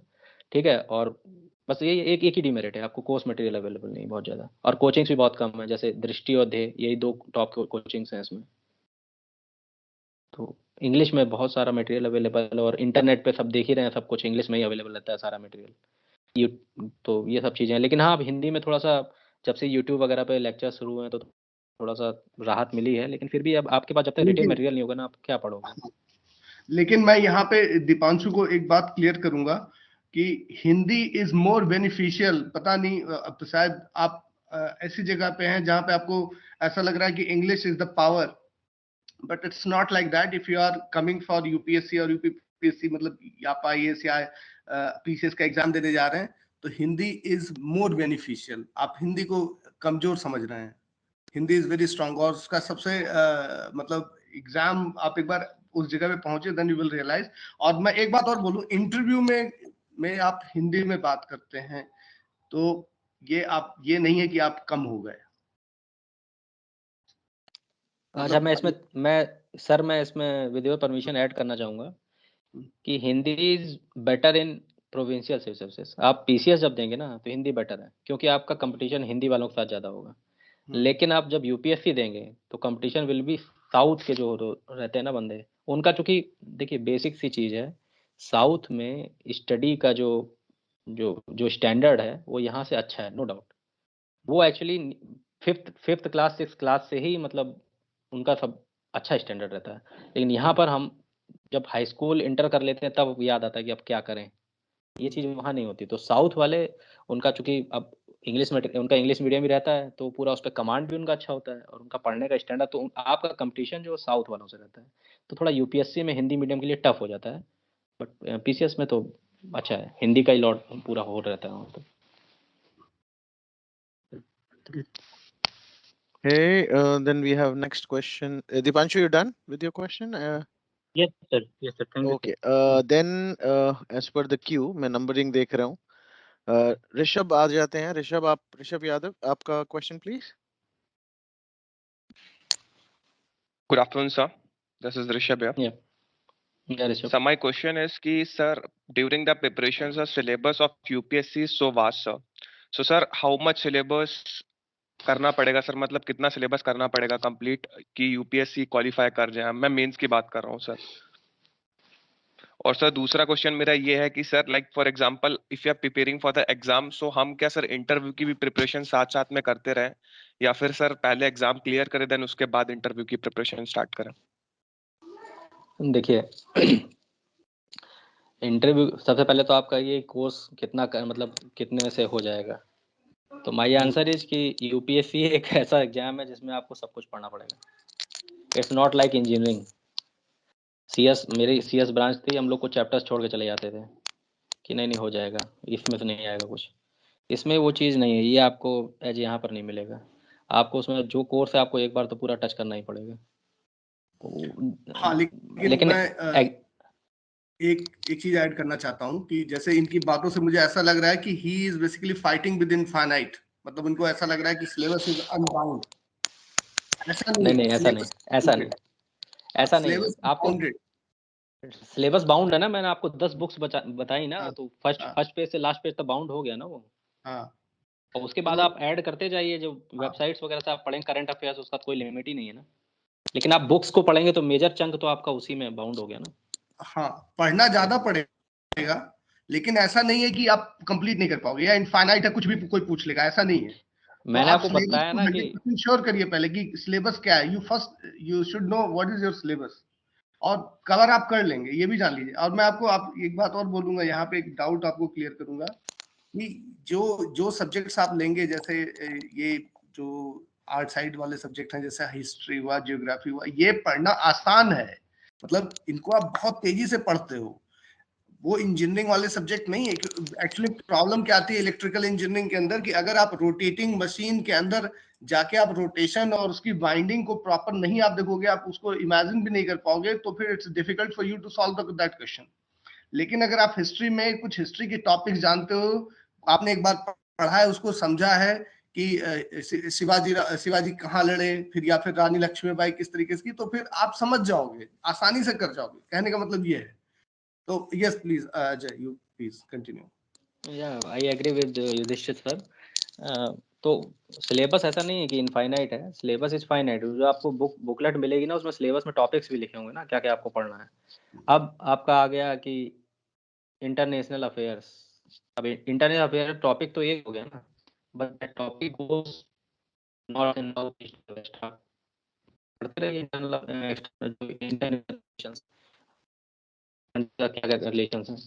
205 के आसपास कंट्रीज हैं, आप उसके साथ पढ़ी सब है ना. तो बेसिकली क्या मतलब कंसंट्रेट करना, आप करंट अफेयर्स जब आप आइडिया लग जाए. हमको जो है चाइना हो गया या साउथ के हम जो साथ के या फिर पैसिफिक ओशन में क्या चल रहा है, या अटलांटिक ओशन में क्या चल रहा है, या चाइना के पास जो चाइना सी उसमें क्या चल रहा है, या हमारे जो इंडियन ओशन है उसमें क्या चल रहा है.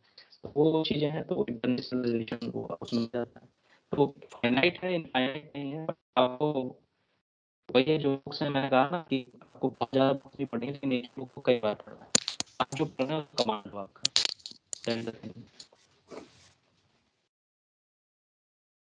Ajay, I think you have unstable network. Or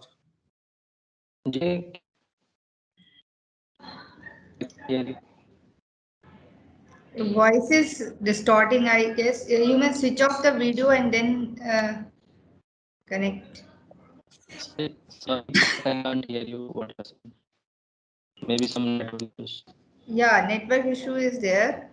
Maybe from your side or mine side, I don't know.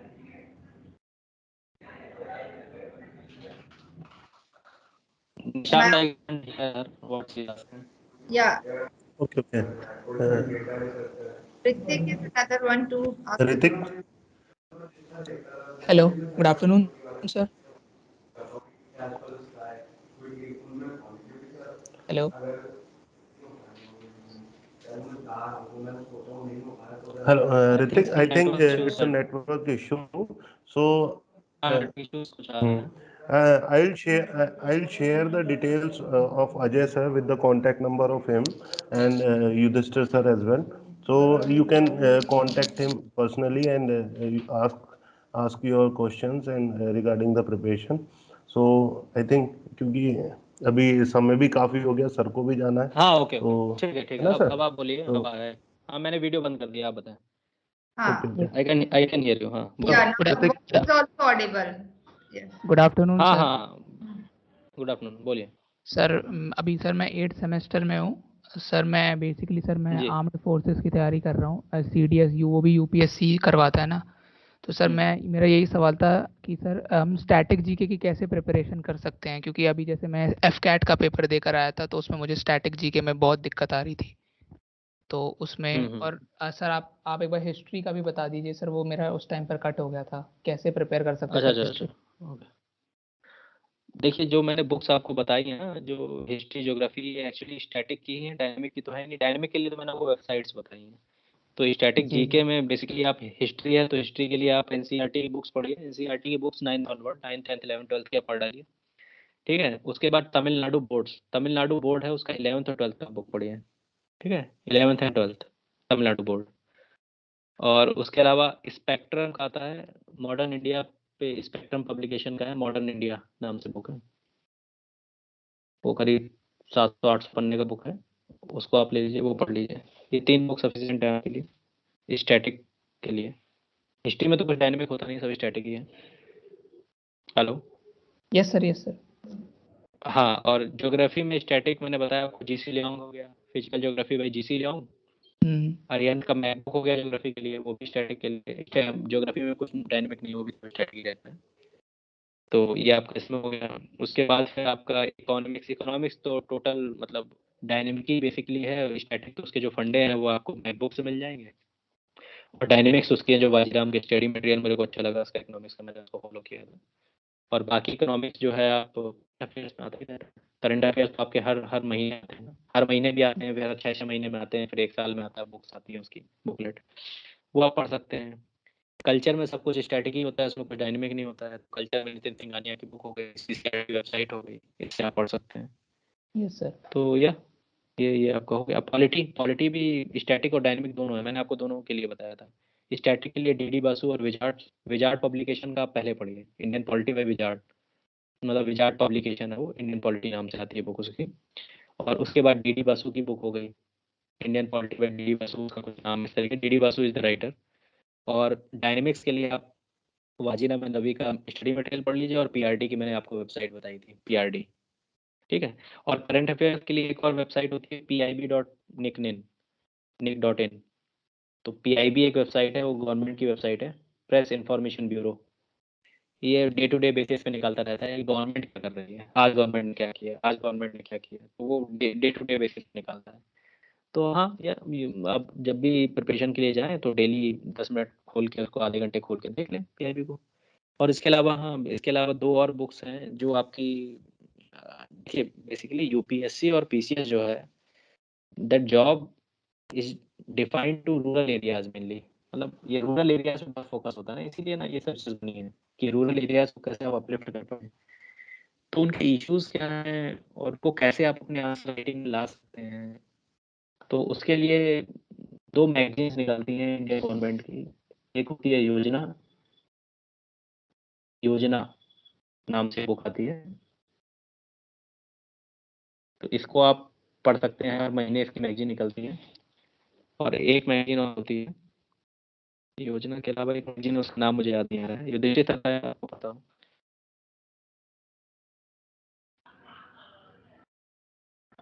2 magazines होती है, हर महीने आती है.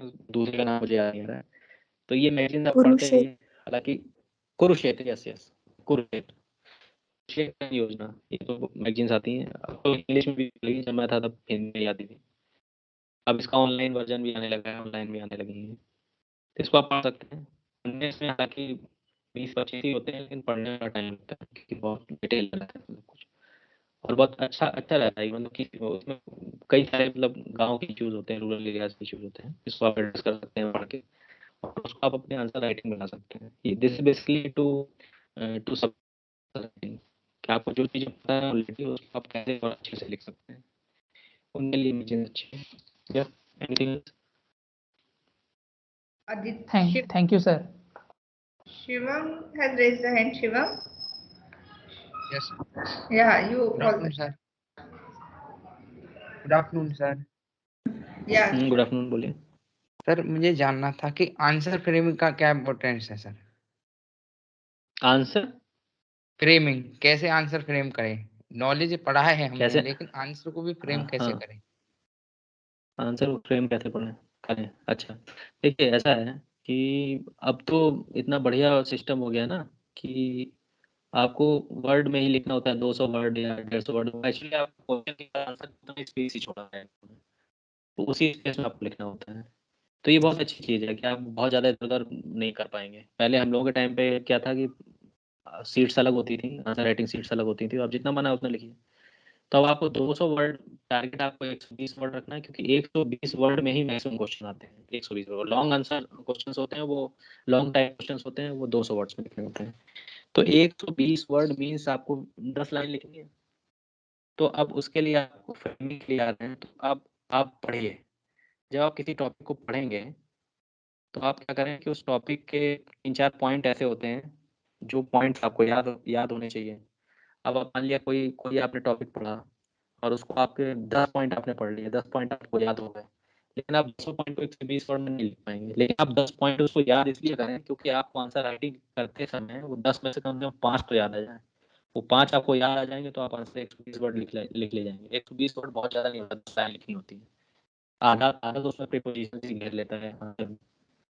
तो बहुत ज़्यादा टफ नहीं है। फ्रेमिंग कैसे करना है? देखिए, फ्रेमिंग आप कोचिंग इंस्टीट्यूट जो होते हैं वो आपको बताते हैं कि हम लोग के टाइम में चूंकि आंसर राइटिंग कोई वो क्राइटेरिया था नहीं कि 120 वर्ड में लिखना है, तो हम लोग बताते थे कि पहले आप 2 लाइन में उसको इंट्रोड्यूस करिए, लास्ट में सम अप करिए। ये सब आप नहीं कर पाओगे, और इतना भी आप सोच के जाओगे ना, वहाँ आपको समझ में नहीं आएगा कि आप कैसे लिखें, क्योंकि मतलब इतना कम टाइम रहता है। खटाखट आपको एक के बाद दूसरे बाद तीसरे बाद चौथा क्वेश्चन करना, और हर क्वेश्चन का टॉपिक डिफरेंट हो जाता है, तो आपको दिमाग भी उसको एकदम दूसरी दिशा में ले जाना भी। एक आपका एनवायरनमेंट का क्वेश्चन आया, उसके तुरंत बाद इकोनॉमिक्स का क्वेश्चन आ गया, तो तुरंत बाद पॉलिटी का क्वेश्चन आ गया। आपका ब्रेन इधर से उधर घूमेगा, और फिर आप और टाइम का भी प्रेशर रहेगा, और आपको सारे क्वेश्चन अटेम्प्ट करने उसका भी प्रेशर रहता है। तो आप कितना भी कोशिश कर लें आंसर फ्रेमिंग सीख के जाए, लेकिन वहाँ आप एग्जीक्यूट नहीं कर पाएंगे। That is the thing. क्योंकि पेपर्स भी लगातार होते हैं, जैसे मान लिया आज पेपर भी होगा, परसों भी होगा, लगातार पेपर होते हैं ना इसमें ऐसा तो है नहीं कि आपको गैप मिल गया 2 दिन का 3 दिन का, लगातार पेपर होते हैं। तो आपको बिल्कुल सोचने का भी टाइम नहीं रहता, और वहाँ लिखते टाइम आप बिल्कुल फ्रेमिंग आप छोड़ दीजिए, फ्रेमिंग नहीं कर पाएंगे। बस ये कि आप टॉपिक्स का मतलब पर्टिकुलर टॉपिक का 4-5 पॉइंट आप रिकॉल कर लो, बस ये बहुत है आपके लिए। ठीक है, तो आंसर फ्रेमिंग पे बहुत ज़्यादा क्या मतलब पॉइंट्स आप याद रखिए, और पॉइंट्स आप उन पॉइंट को आप थोड़ा सा एक्सप्लेन कर दीजिए, बस 120 वर्ड हो जाएगा। कई कोचिंग इंस्टीट्यूट इसी बात की काफी पैसा बना रहे हैं कि आंसर राइटिंग कैसे कराएं, और उसका फिर वसूलते हैं पैसा। तो उन सब चीजों में मत पड़िए, अब उतना वहाँ एग्जीक्यूट नहीं हो पाता है। या anything else? Aditi is there. Good afternoon sir. या गुड या सर मेरा क्वेश्चन ये है कि सर जैसा अभी आपने बोला कि ये एक ऐसी जॉब है कि मतलब इसको हम बीटेक या फिर किसी जॉब के साथ प्रिपेयर नहीं कर सकते, तो सर आपके हिसाब से सही टाइम क्या रहेगा इसकी प्रिपरेशन स्टार्ट करने के लिए? मीन्स अगर अभी मैं सही सेकेंड टाइम ईयर में हूँ और अभी मैं सोचती हूँ प्रिपरेशन के लिए, तो सर मैं कब से स्टार्ट करूँ? देखिए, अभी तो आपको मैंने बताया ना सेकंड ईयर में हैं आप, तो आप प्रिपरेशन आप शुरू कर सकते हैं। आप देखिए बीटेक वगैरह में क्या होता है, सैटरडे संडे ऑफ मिलता है और लोग दूसरे मूड में चले जाते हैं। ठीक है, सैटरडे संडे उनके मतलब वीक्स में मतलब पूरा वो गायब ही कर देते हैं, उसमें कुछ करते नहीं है, प्रोडक्टिव कुछ भी नहीं करते हैं सैटरडे संडे को। तो आप उस टाइम को यूटिलाइज कर सकते हैं। आप हफ्ते में 2 दिन भी आप दे दीजिए, और 2 दिन में आप 4 घंटे भी दे दीजिए, सफिशिएंट है। जो मैंने बुक्स बताई ना, आप उस बुक्स को पढ़ना शुरू कर दीजिए। हिस्ट्री पढ़िए, पॉलिटी पढ़िए, मैंने बोला ना एक बुक आपको कई बार पढ़ना है, तो एटलीस्ट बीटेक होते होते ही आपका हर एक बुक आप 2-2 बार पढ़ लेंगे। तो आप जब वहाँ पर फील्ड में उतरेंगे ना, कंपटीशन में जब उतरेंगे आप, और जब आप कोचिंग इंस्टीट्यूट ज्वाइन करेंगे, तो आप बैकअप ही आपका इतना अच्छा होगा कि आप फिर उसके बाद ऐड ऑन करते जाएंगे चीज़ों को। तो यार this is the right time, आप पढ़िए। लेकिन मैं ये नहीं कह रहा हूँ कि आप बीटेक के सब्जेक्ट छोड़ दीजिए। जैसे मैंने कहा ना, केवल 2 दिन आप 4-4 घंटे पढ़िए, सफिशिएंट है। आपको कुछ तो आएगा, कुछ तो मतलब आपको रहेगा मटेरियल दिमाग में। मेरे साथ तो यही था ना, मैंने तो ये मैं पहले ही, मेरे मेरे बैचमेट तो मुझे इसी बात ही जानते थे कि मुझे हर चीज़ का आंसर पता होता था कि जनरल स्टडीज़ में कि क्या चल रहा है, क्या चल रहा है, मुझसे पूछते थे आके। तो मैं थोड़ा-थोड़ा पढ़ता रहता था। तो आप भी शुरू कर दीजिए, कोई दिक्कत नहीं है, अभी शुरू कर दीजिए। क्योंकि वहाँ जब आप जाएँगे आपको कुछ पता नहीं होगा ना, तो फिर आप आधा तो 1 महीना तो आपको ये सोचने में लग जाएगा कि मैं शुरू कहाँ से करूँ? अभी अभी से आप थोड़ा-सा मतलब दिमाग में रहेगा तो आपको पता रहेगा ना कि हाँ, ये चीज़ें मुझे आती है, तो आपको कॉन्फिडेंस भी रहेगा थोड़ा-सा। जब आपके बगल वाले लड़के कोचिंग में उनको नहीं पता होगा और आपको चीज़ें पता है पहले से जो टीचर पढ़ा रहा है, तो ऑब्वियसली कॉन्फिडेंस आता है। फिर आप वो टाइम जो है, शुरुआती टाइम जब कोचिंग ज्वाइन करें, तो आंसर राइटिंग में आप लगा सकते हैं, कैसे आंसर फ्रेम किए जाएँ। अभी आप केवल आप मगअप करिए चीज़ों को, मतलब बहुत सारा डाटा, बहुत सारा स्टोरीज़ हैं जो आपको दिमाग में डालनी है, तो वो आप डालिए, उसको याद रहेगा। या anything and else? Sir should we daily read newspaper, मतलब अभी से स्टार्ट कर देना चाहिए हमें डेली न्यूज़पेपर रीड करना? देखिए, न्यूज़पेपर रीड करना इज़ समथिंग एल्स। न्यूज़पेपर को आपको रीड नहीं करना है, it should be chewed and digested. Read करना और ऊपर सर के ऊपर चला जाए तो मतलब नहीं है ना। अब आप द हिंदू पढ़ रहे हैं, द हिंदू बहुत अच्छा पेपर होता है, वो सबको पढ़ने के लिए बोला जाता है। तो आप पढ़ रहे हैं, जब आपको कुछ समझ में ही नहीं आ रहा है, तो अब मान लिया कोई पॉलिटी का टॉपिक उसमें एडिटोरियल में निकला है। द हिंदू में बेसिकली एडिटोरियल पढ़ा जाता है, बाकी सब चीज़ें थोड़ा पढ़ी जाती हैं। तो एडिटोरियल में कोई पॉलिटी को टच करते हुए या कोई सोशल इश्यूज़ को टच करते हुए कोई टॉपिक आया। अब उस टॉपिक के अंदर वो सोशल इश्यूज़ या पॉलिटी का कोई टॉपिक होगा, तो उसमें वो तमाम अमेंडमेंट्स बताएगा, तमाम कॉन्स्टिट्यूशनल आर्टिकल बताएगा, या फिर कोई स्कीम बता देगा गवर्नमेंट की कि 1985 में ये स्कीम चली थी, उसमें ये हुआ, फिर 1990 में चेंज हुआ। फिर अब आपको उसका जब आइडिया ही नहीं, तो पढ़ के करेंगे क्या उसको? तो कुछ आइडिया तो पहले लीजिए, आप पॉलिटी पढ़िए, तब पॉलिटी वाले आर्टिकल आपको समझ में आएँगे। अभी आप पढ़ेंगे तो बेसिकली आपका इंग्लिश स्ट्रॉन्ग होगी बस उसको समझने में, और कोई आपको पॉइंट ऑफ व्यू तो बनेगा ही नहीं ना। तो पहले आप वो बेसिक तो पढ़ें। आप पढ़ने के लिए पढ़ सकते हैं ताकि आपकी हैबिट बन जाए पढ़ने की। इसलिए आप पढ़ सकते हैं कि आप हैबिट बन जाए आपकी। बट समझ में आपको तभी आएगा जब आपको कुछ बेसिक्स पहले से पता होगा। नहीं तो आप फिर वो पढ़ेंगे, फिर उसको 10 बार गूगल में देखेंगे, अरे ये कौन-सा आर्टिकल लिख दिया है इसने, ये कौन-सी स्कीम लिख दी, फिर गूगल चेक करेंगे, गूगल में पढ़ेंगे। तो जो काम गूगल करे वो आप पहले करके आइए ना थोड़ा-थोड़ा। आप आप पढ़ना शुरू कर सकते हैं, बट वो इसलिए कि आपकी हैबिट में आ जाए वो चीज़। क्योंकि एकदम से आप जब 2 साल बाद वहाँ जाके पढ़ेंगे, कोचिंग इंस्टीट्यूट्स जब जॉइन करेंगे या जब प्रिपरेशन शुरू करेंगे, तो आपको आदत नहीं बन पाएगी ना न्यूज़पेपर पढ़ने की। तो अभी आप पढ़ना शुरू कर देंगे तो आपकी आदत बन जाएगी। फिर आप जब तक न्यूज़पेपर हिंदू का एडिटोरियल नहीं पढ़ेंगे, आपका मन ही नहीं लगेगा किसी चीज़ में। तो आदत बनाने के लिए आप पढ़ सकते हैं। You can go with Hindu, the Hindu sir specially. It means that सबसे पहले हमें स्टैंडर्ड बुक्स कवर करनी चाहिए, बाद में न्यूज़पेपर वगैरह स्टार्ट करना चाहिए। या सबसे पहले आपको एनसीईआरटी की बुक्स कवर करिए, वो बेसिक होता है। वहीं से आपकी प्रिपरेशन जो है लिफ्ट ऑफ करती है। पहले एनसीईआरटी कवर करिए, फिर एनसीईआरटी के साथ मैंने दूसरी बुक बताई है, उसको पढ़िए। मैंने बहुत कम बुक्स बताई हैं, वो ये बुक भी आप अगर अच्छे से आपका कमांड हो गया, और फिर बाकी तो फिर करंट अफेयर्स और ये सब वेबसाइट्स वगैरह हैं, इसमें तो डायनेमिक जो चीज़ें हैं वो आप पढ़ लेंगे, तो that will be more than sufficient. ये बुक्स वो हैं जो मैं पढ़ता था, और जो मैंने नहीं भी पढ़ी वो भी मैंने ऐड कर दी, कि जो मुझे पढ़ लेनी चाहिए थी तब। या एनीथिंग एल्स? एंड सर मैंने एक चीज़ सुनी है कि यूपीएससी में कहा जाता है कि आपका व्हाय बहुत क्लियर होना चाहिए, that why you want to be in this service. तो सर आपके पीछे का क्या था ये why you wanted to become this officer? अब मैं आपको बताऊंगा तो आप हंसेंगे। मैं मतलब कोई भी हंसेगा। मैं एक्चुअली जब छोटा 5 साल का रहूँगा मेरे ख्याल से, कोई मुझसे पूछता था क्या बनूँ, मुझे पता ही नहीं था कि मैं बोलता था मैं डीएम बनूंगा, डीएम बनूंगा, क्योंकि मेरे फादर बोलते कि मेरा बेटा डीएम बनेगा। मैं ही बोलता था मैं डीएम बनूंगा, मुझे पता ही नहीं था। फिर मैं जब सैनिक स्कूल गया, वहाँ सीनियर्स ने पूछा कि क्या तेरा कैरियर, मतलब क्या करना चाहता है तू? तो मैंने कहा सर मैं डीएम बनना चाहता हूँ। तो मेरा डीएम क्या होता है पता है? मैंने कहा डिस्ट्रिक्ट मजिस्ट्रेट। मतलब कैसे क्वालिफाई करते हैं? तो मुझे पता ही नहीं था। ये मैं मतलब 7th क्लास की बात बताऊँ, जब सैनिक स्कूल में 7th क्लास में था।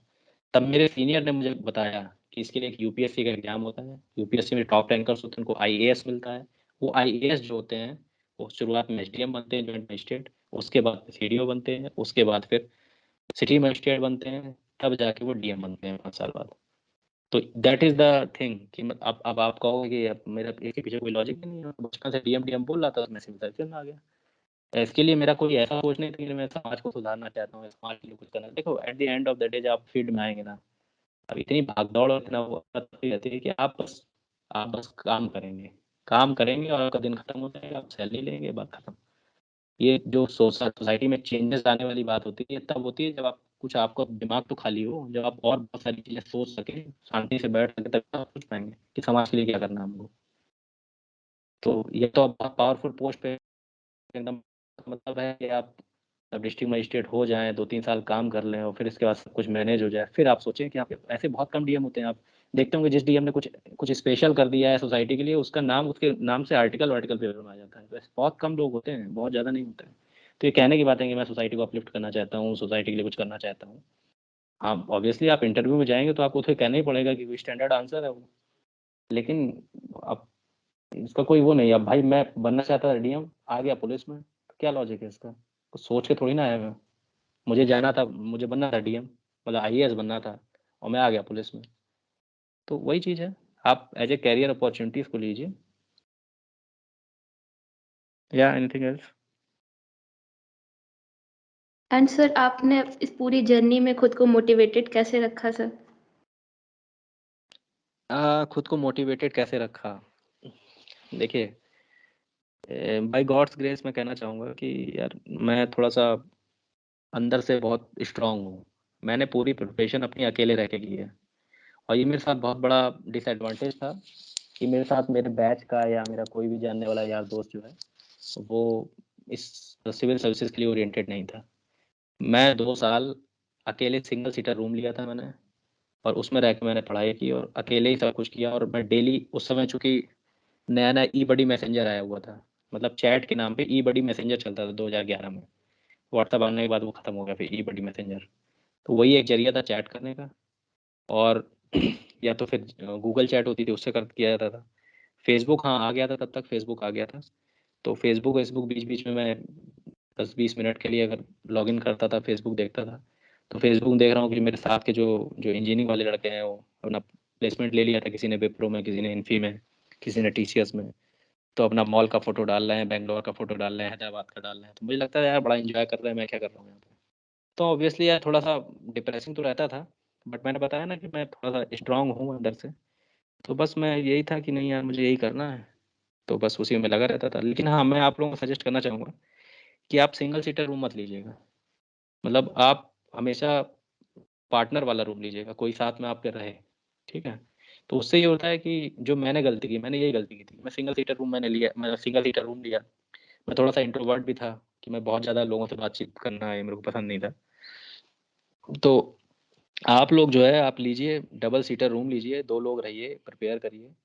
और उससे फ़ायदा ये होता है कि अलग-अलग पॉइंट ऑफ व्यू, आप जब कोई चीज़ डिस्कस करेंगे ना किसी क्वेश्चन को, तो अलग-अलग पॉइंट ऑफ व्यू आपको मिलेंगे। क्योंकि हम जब अकेले स्टडी करते हैं, तो हमारा पॉइंट ऑफ व्यू जो रहता है, हमें लगता है वही अच्छा है। ऑब्वियसली तभी हम उसको लिख रहे हैं या उसको जान रहे हैं। हमें लगता है कि मेरा पॉइंट ऑफ व्यू यही बेस्ट है। जब तक आप दूसरे का पॉइंट ऑफ व्यू नहीं सुनेंगे, उनका पॉइंट ऑफ व्यू सुनेंगे, तो आपको लगेगा नहीं, नहीं मेरा अच्छा नहीं है, इसका ज़्यादा अच्छा है। तो आपको सीखने को मिलेगा। और ये चीज़ें आपको इंटरव्यू में बहुत काम करती हैं। इंटरव्यू में आप दूसरे का पॉइंट ऑफ व्यू जानेंगे तो आपको पता होगा कि इस टॉपिक को ऐसे भी हैंडल किया जा सकता है। तो आई एम एडवाइजिंग यू कि आप किसी के साथ प्रिपरेशन करें, कोई आपका पार्टनर हो इस तरीके का, जो उस प्रिपरेशन में हो और आप ही जितना सिंसियर भी हो। ऐसा ना हो कि मतलब ऐसा बेवकूफ़ टाइप हो कि एंजॉय करने के लिए गया हो, वो नहीं। सिंसियर टाइप पार्टनर कोई हो, उसके साथ करिए। तो उसमें क्या होता है, आप रिलैक्स भी कर सकते हैं बीच बीच में, है ना, बातचीत करके या अपने आप को। नहीं तो अकेले आप रहेंगे तो, मैं तो मतलब अंदर से स्ट्रांग था, नहीं तो और कोई और होता तो मैं बता रहा हूँ डिप्रेशन में चला जाता हूँ। क्योंकि मुझे भी कई बार ऐसा लगता था कि यार क्या कर रहा हूँ मैं। लेकिन हाँ वो था कि एक वो थी, धुन सवार थी कि नहीं नहीं करना है करना है। हालांकि मैंने 2 ही साल प्रिपेयर किया, फिर 2 साल प्रिपेयर करने के बाद फिर मैं, फादर चूंकि मेरे रिटायर हो रहे थे, तो मैंने फिर जॉब ज्वाइन कर लिया बैंकिंग में, एज ए पीओ हो गया मैं। आईबीपीएस तब उस साल लॉन्च हुआ था, पहला आईबीपीएस। तो आईबीपीएस से मैं फिर मैंने बैंक ज्वाइन कर लिया। फिर बाकी प्रिपरेशन मैंने बैंक के साथ की। तो वो सबके बस का नहीं है बैंक के साथ करना, क्योंकि 8 बजे तक जॉब करना, 7 बजे तक उसके बाद फिर। तो मैंने मैनेज कर लिया। मैंने ऐसे किया कि 2 साल में प्रिपरेशन बहुत बड़ी थी, जो मैंने अकेले रह के की थी। तो वो बैकअप मेरे पास था, वही मैं आपको सजेस्ट कर रहा हूँ ना कि आप सेकंड ईयर या थर्ड ईयर में, तो अभी से आप वो पढ़िए और अपनी प्रिपरेशन स्ट्रॉन्ग कर लीजिए, तो बैकअप रहेगा ना वो 2 साल का या 1.5 साल का, तो आपको आगे दिक्कत नहीं आएगी। जो मुझे बैंक के साथ जॉब करते करते मैंने कर लिया ना, तो वो आप ऐसे नहीं कर सकते जब तक कि आपका बैकअप स्ट्रांग हो। तो मेरा बैकअप बहुत स्ट्रांग था, मैं 2 साल मैंने बहुत अच्छे से प्रिपेयर किया। उसके पहले भी मैं बचपन से, मतलब सैनिक स्कूल के टाइम से ही मैं न्यूज़पेपर वगैरह सैनिक स्कूल के टाइम से पढ़ रहा हूँ, वहाँ से नहीं पढ़ रहा हूँ। हिस्ट्री मैंने सैनिक स्कूल के टाइम पे ही एंशिएंट हिस्ट्री खत्म कर दी थी। ये अलग बात है कि मुझे आगे बाद में पता चला कि एंशिएंट हिस्ट्री से इतना क्वेश्चन नहीं आता है।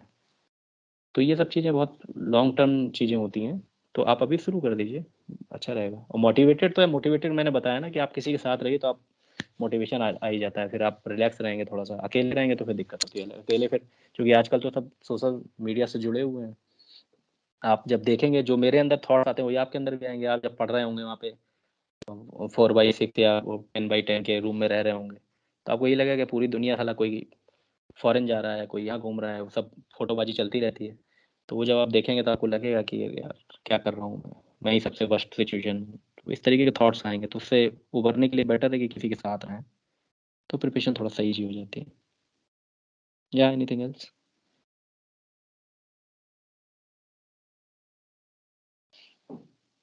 Hello? Yeah, Yeah, we are sir. looking forward. Any other question by anyone? Good evening sir. Good evening. Go ahead, please. Sir मेरा क्वेश्चन ये था कि जैसे अगर हम अपने आप को हिंदी में ज़्यादा कंफर्टेबल समझ रहे हैं इंग्लिश में राइटिंग स्किल को लेके, तो हमें इंग्लिश पिछले कुछ सालों के रिजल्ट को देखते हुए इंग्लिश लैंग्वेज चूज करनी चाहिए या अपने हिंदी लैंग्वेज में इस सब्जेक्ट को मजबूत करते हुए आगे बढ़ना चाहिए? आप जिस लैंग्वेज में अपने को कंफर्टेबल कर रहे हैं आप वही चूज करिए, ठीक है? मैं आपको बता रहा हूँ, आप कुछ नया मत ट्राई करिए, जिसमें कंफर्टेबल आप वही चूज करिए, ठीक है? आप क्रैक कर लेंगे, ऐसा नहीं है। ओके मैंने बताया ओके ना, सर, हिंदी थैंक केवल हिंदी का डिसएडवांटेज ये है ना कि आपको कोर्स जो है ना बहुत लिमिटेड, मतलब जो मटेरियल होता है, कोर्स मटेरियल जैसे बुक्स हैं बहुत लिमिटेड अवेलेबल रहती हैं। लेकिन उसके साथ साथ मैंने आपको ये भी कहा है कि हिंदी, जिसका हिंदी अच्छा है इंग्लिश उतना अच्छा नहीं है उसका, लेकिन वो इंग्लिश समझ लेता है पढ़ के। अगर वो इंग्लिश की बुक्स पढ़ेगा तो उसको समझ में आ जाएगा ये क्या कह रहा है, बस वो उस चीज़ को बोल नहीं पाएगा। हम इंग्लिश और हिंदी में बस यही अंतर होता है कि हम इंग्लिश को बोल नहीं पाते अच्छे से, समझ तो लेते हैं यार ऑब्वियसली। अब मैं आपसे हिंदी में बोल रहा हूँ क्यों? क्योंकि मैं इंग्लिश में उतना कंफर्टेबल नहीं हूँ जितना मैं हिंदी में आपको अच्छे से समझा सकता हूँ। मैं इंग्लिश में ही बोल सकता हूँ 1 घंटे, लेकिन उसमें वो बहुत सारी बातें मैं आपको नहीं समझा पाऊंगा, लेकिन इंग्लिश में हिंदी में समझा लूंगा।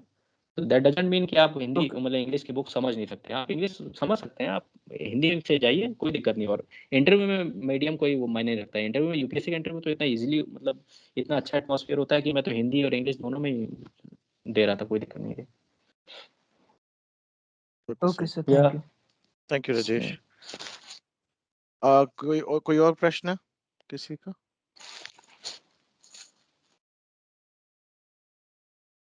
यस सर। जी दीपांशु प्लीज।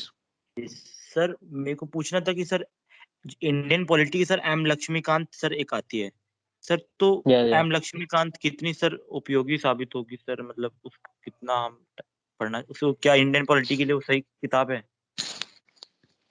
अब आपको 950 पन्ने पढ़ने हैं तो उसके लिए आप डिसाइड कर सकते हैं। ये बहुत बड़ी किताब है एम लक्ष्मीकांत, छोटी मोटी किताब नहीं है, बहुत बड़ी किताब है एम लक्ष्मीकांत। कैसे उसको आप पढ़ेंगे, ये थोड़ा सा क्वेश्चन है ना। मैंने आपको बताया ना, पहले आप विजार्ड को पढ़िए। विजार्ड पब्लिकेशन की जो आपकी बुक है इंडियन पॉलिटी एंड कॉन्स्टिट्यूशन, आप उसको पढ़ लीजिए। वो 350 पन्ने, आप जब 400 पन्ने पढ़ लेंगे ना, उसके बाद चाहे आप एम लक्ष्मीकांत पढ़िए चाहे डीडी बासु पढ़िए। आप शुरुआत में अगर एम लक्ष्मीकांत ले लेंगे, इतनी मोटी किताब है, आप मतलब आप डिप्रेस हो जाएंगे ना उसको, जब आपकी खत्म ही नहीं होगी एम लक्ष्मीकांत पूरे साल में, तो आपको लगेगा अरे यार मैं तो कवर ही नहीं कर पा रहा हूँ। आप विजार्ड लीजिए, 400 पन्ने उसके खत्म करिए, फिर आप एम लक्ष्मीकांत पढ़िए, आप डीडी बासु पढ़िए, कोई दिक्कत नहीं है। लेकिन आप एम लक्ष्मीकांत, बहुत लड़के होते हैं एम लक्ष्मीकांत पढ़ते हैं, तो एम लक्ष्मीकांत मेरे ख्याल से पहली किताब तो नहीं होनी चाहिए एम लक्ष्मीकांत प्रिपरेशन के लिए, क्योंकि आप पहले ही डिसहार्टेंड हो जाएंगे ना। उसको इतना मोटी किताब है, आप कवर ही नहीं कर पाएंगे उसको पहली बार में। तो आप पहले आप विजार्ड वाला जो इंडियन कॉन्स्टिट्यूशन एंड वो है ना polity, Indian polity and constitution, आप उसको ले लीजिए, उसको पढ़िए, आपको देखिए इंटरेस्ट आएगा उसमें। और कब वो किताब खत्म हो जाएगी वो पता नहीं चलेगा। उसके बाद फिर आप जाइए डीडी बासु पढ़ें चाहे एम लक्ष्मीकांत पढ़ें, दोनों ही अच्छी बुक्स हैं। एम लक्ष्मीकांत बहुत बहुत बड़ी बुक है, वो तो एक ही में बहुत सारी चीजें उसमें मिल जाएंगी आपको पॉलिटी की। बुक नो डाउट बहुत अच्छी है, but that should not be the first book. पहली बुक आपकी विजार्ड होनी चाहिए, इंडियन पॉलिटी। या नेक्स्ट क्वेश्चन।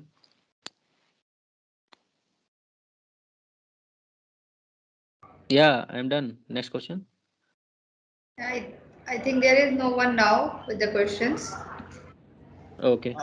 बिफोर द एक बात मैं बोलना चाह रहा था सभी लोगों को, जैसे कि अजय ने बताया कि once he was looking over the Facebook and the things लोग फोटो डालते हैं, ये सही है कि sometimes we do feel this kind of thing, but मैं एक बात सभी लोग स्टूडेंट्स पूरे एंटायर फ्रेटर्निटी स्टूडेंट से बोलूंगा कि बहुत ज्यादा फेसबुक पे मतलब अपने इमोशंस को फेसबुक से कंट्रोल मत करिए और अपने ऊपर फेथ रखिए। जो आप कर रहे हैं, आपको इसलिए लग रहा है कि आपका रास्ता थोड़ा सा न्यू है क्योंकि आप you do not have idea of others, since you are alone, तो that's why you are feeling you are running on a lone path.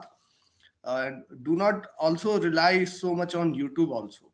मैंने बहुत से प्रोजेक्ट देखे हैं यूट्यूब पे, लोग दिखाते हैं कि लोगों ने आलू के अंदर 2 पिन लगा के बल्ब जला दिया। It will never happen. तो have faith on yourself and study. और मैं बोलूंगा कि ये बहुत ही यूजफुल सेशन था। अजय ने जैसा एक एक बुक, एक एक टॉपिक को लेके जीएस के लिए जैसा इन्होंने कंसाइज करके बताया, I don't think anyone is going to tell you without any paid service you will never get this kind of the service.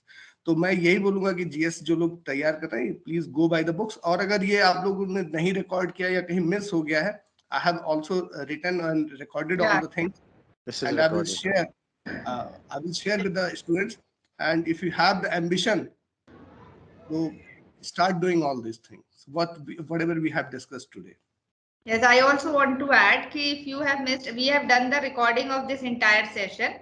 You can have the recording from AEC office through Nishant, और जैसे युधिष्ठिर ने कहा कि he has also taken the notes. I have also taken the notes of all the books and all the names. So any student who have missed out, they can come to my office and I can give you the names and details, whatever is shared by Ajay. So because it was really a very insightful session. In fact मुझे भी inspiration मिल रही है कि मैं अपने सन को जो है अब इस डायरेक्शन में मोटिवेट करूं कि अजय की गाइडेंस और युधिष्ठिर की गाइडेंस में कि move ahead in this direction. एक और बात मैं कहना चाहता हूं कि I think we should form a club या this particular task. Yes. And Okay, you can form a group. You can form a WhatsApp group. No doubt. We can form a No group problem और with that. बिल्कुल, और maybe mentor Ajay as mentor हमारे को हमारे Yeah, सारे yeah. Students Wherever को you require, I'll guide help. करेंगे कि क्या पढ़ना है, कैसे पढ़ना है। हम स्पैम नहीं करेंगे उसको, लोग प्लीज डोंट गेट प्रॉब्लम कि हाँ उसमें सिर्फ काम की चीजें पूछी जाएंगी, और हमारे पास काफी बड़ा डेटा बेस है जो निशांत ने हमने मेंटेन किया है।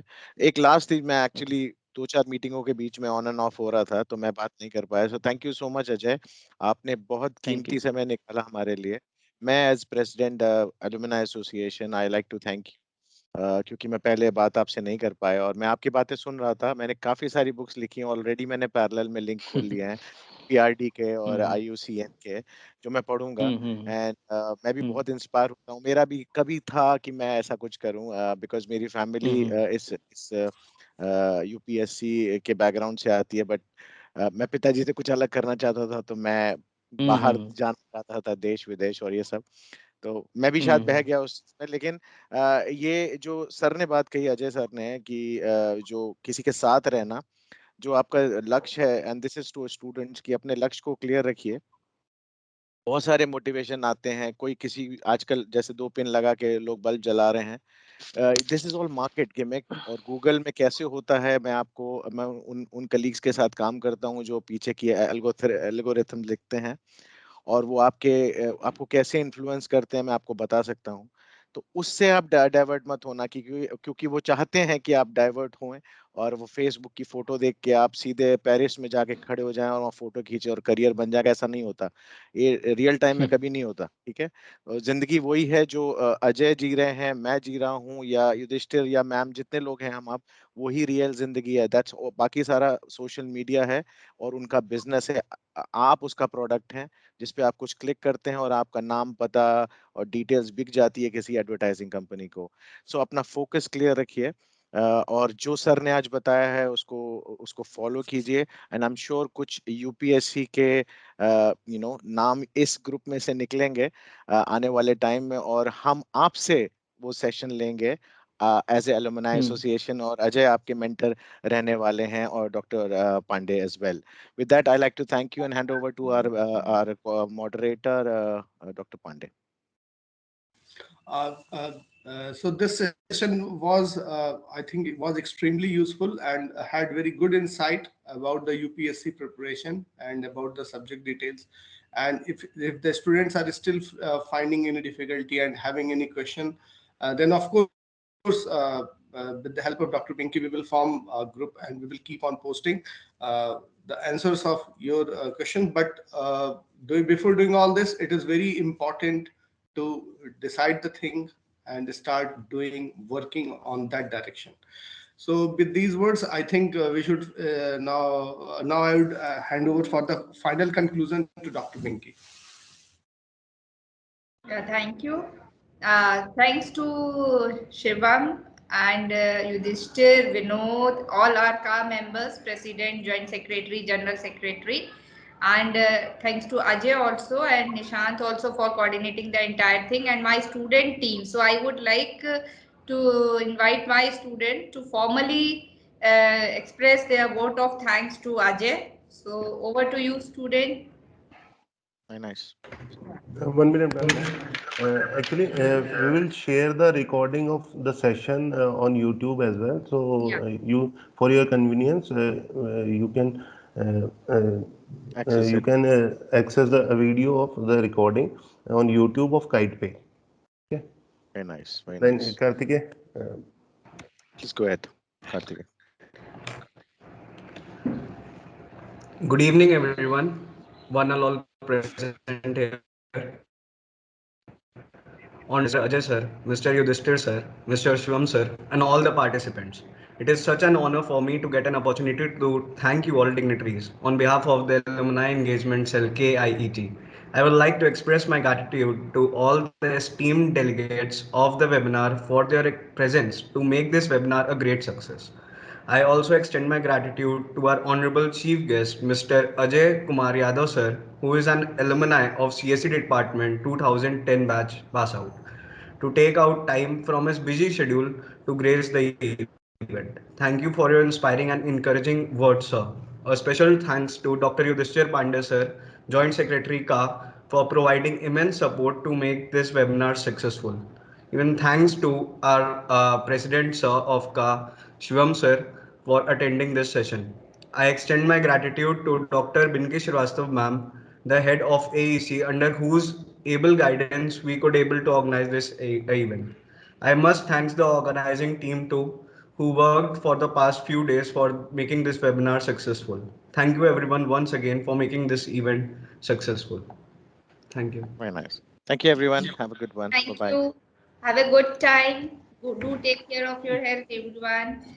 Thanks, Ajay. thank you all. Thanks, everyone. Thanks, Ajay sir. Thank you. Thanks.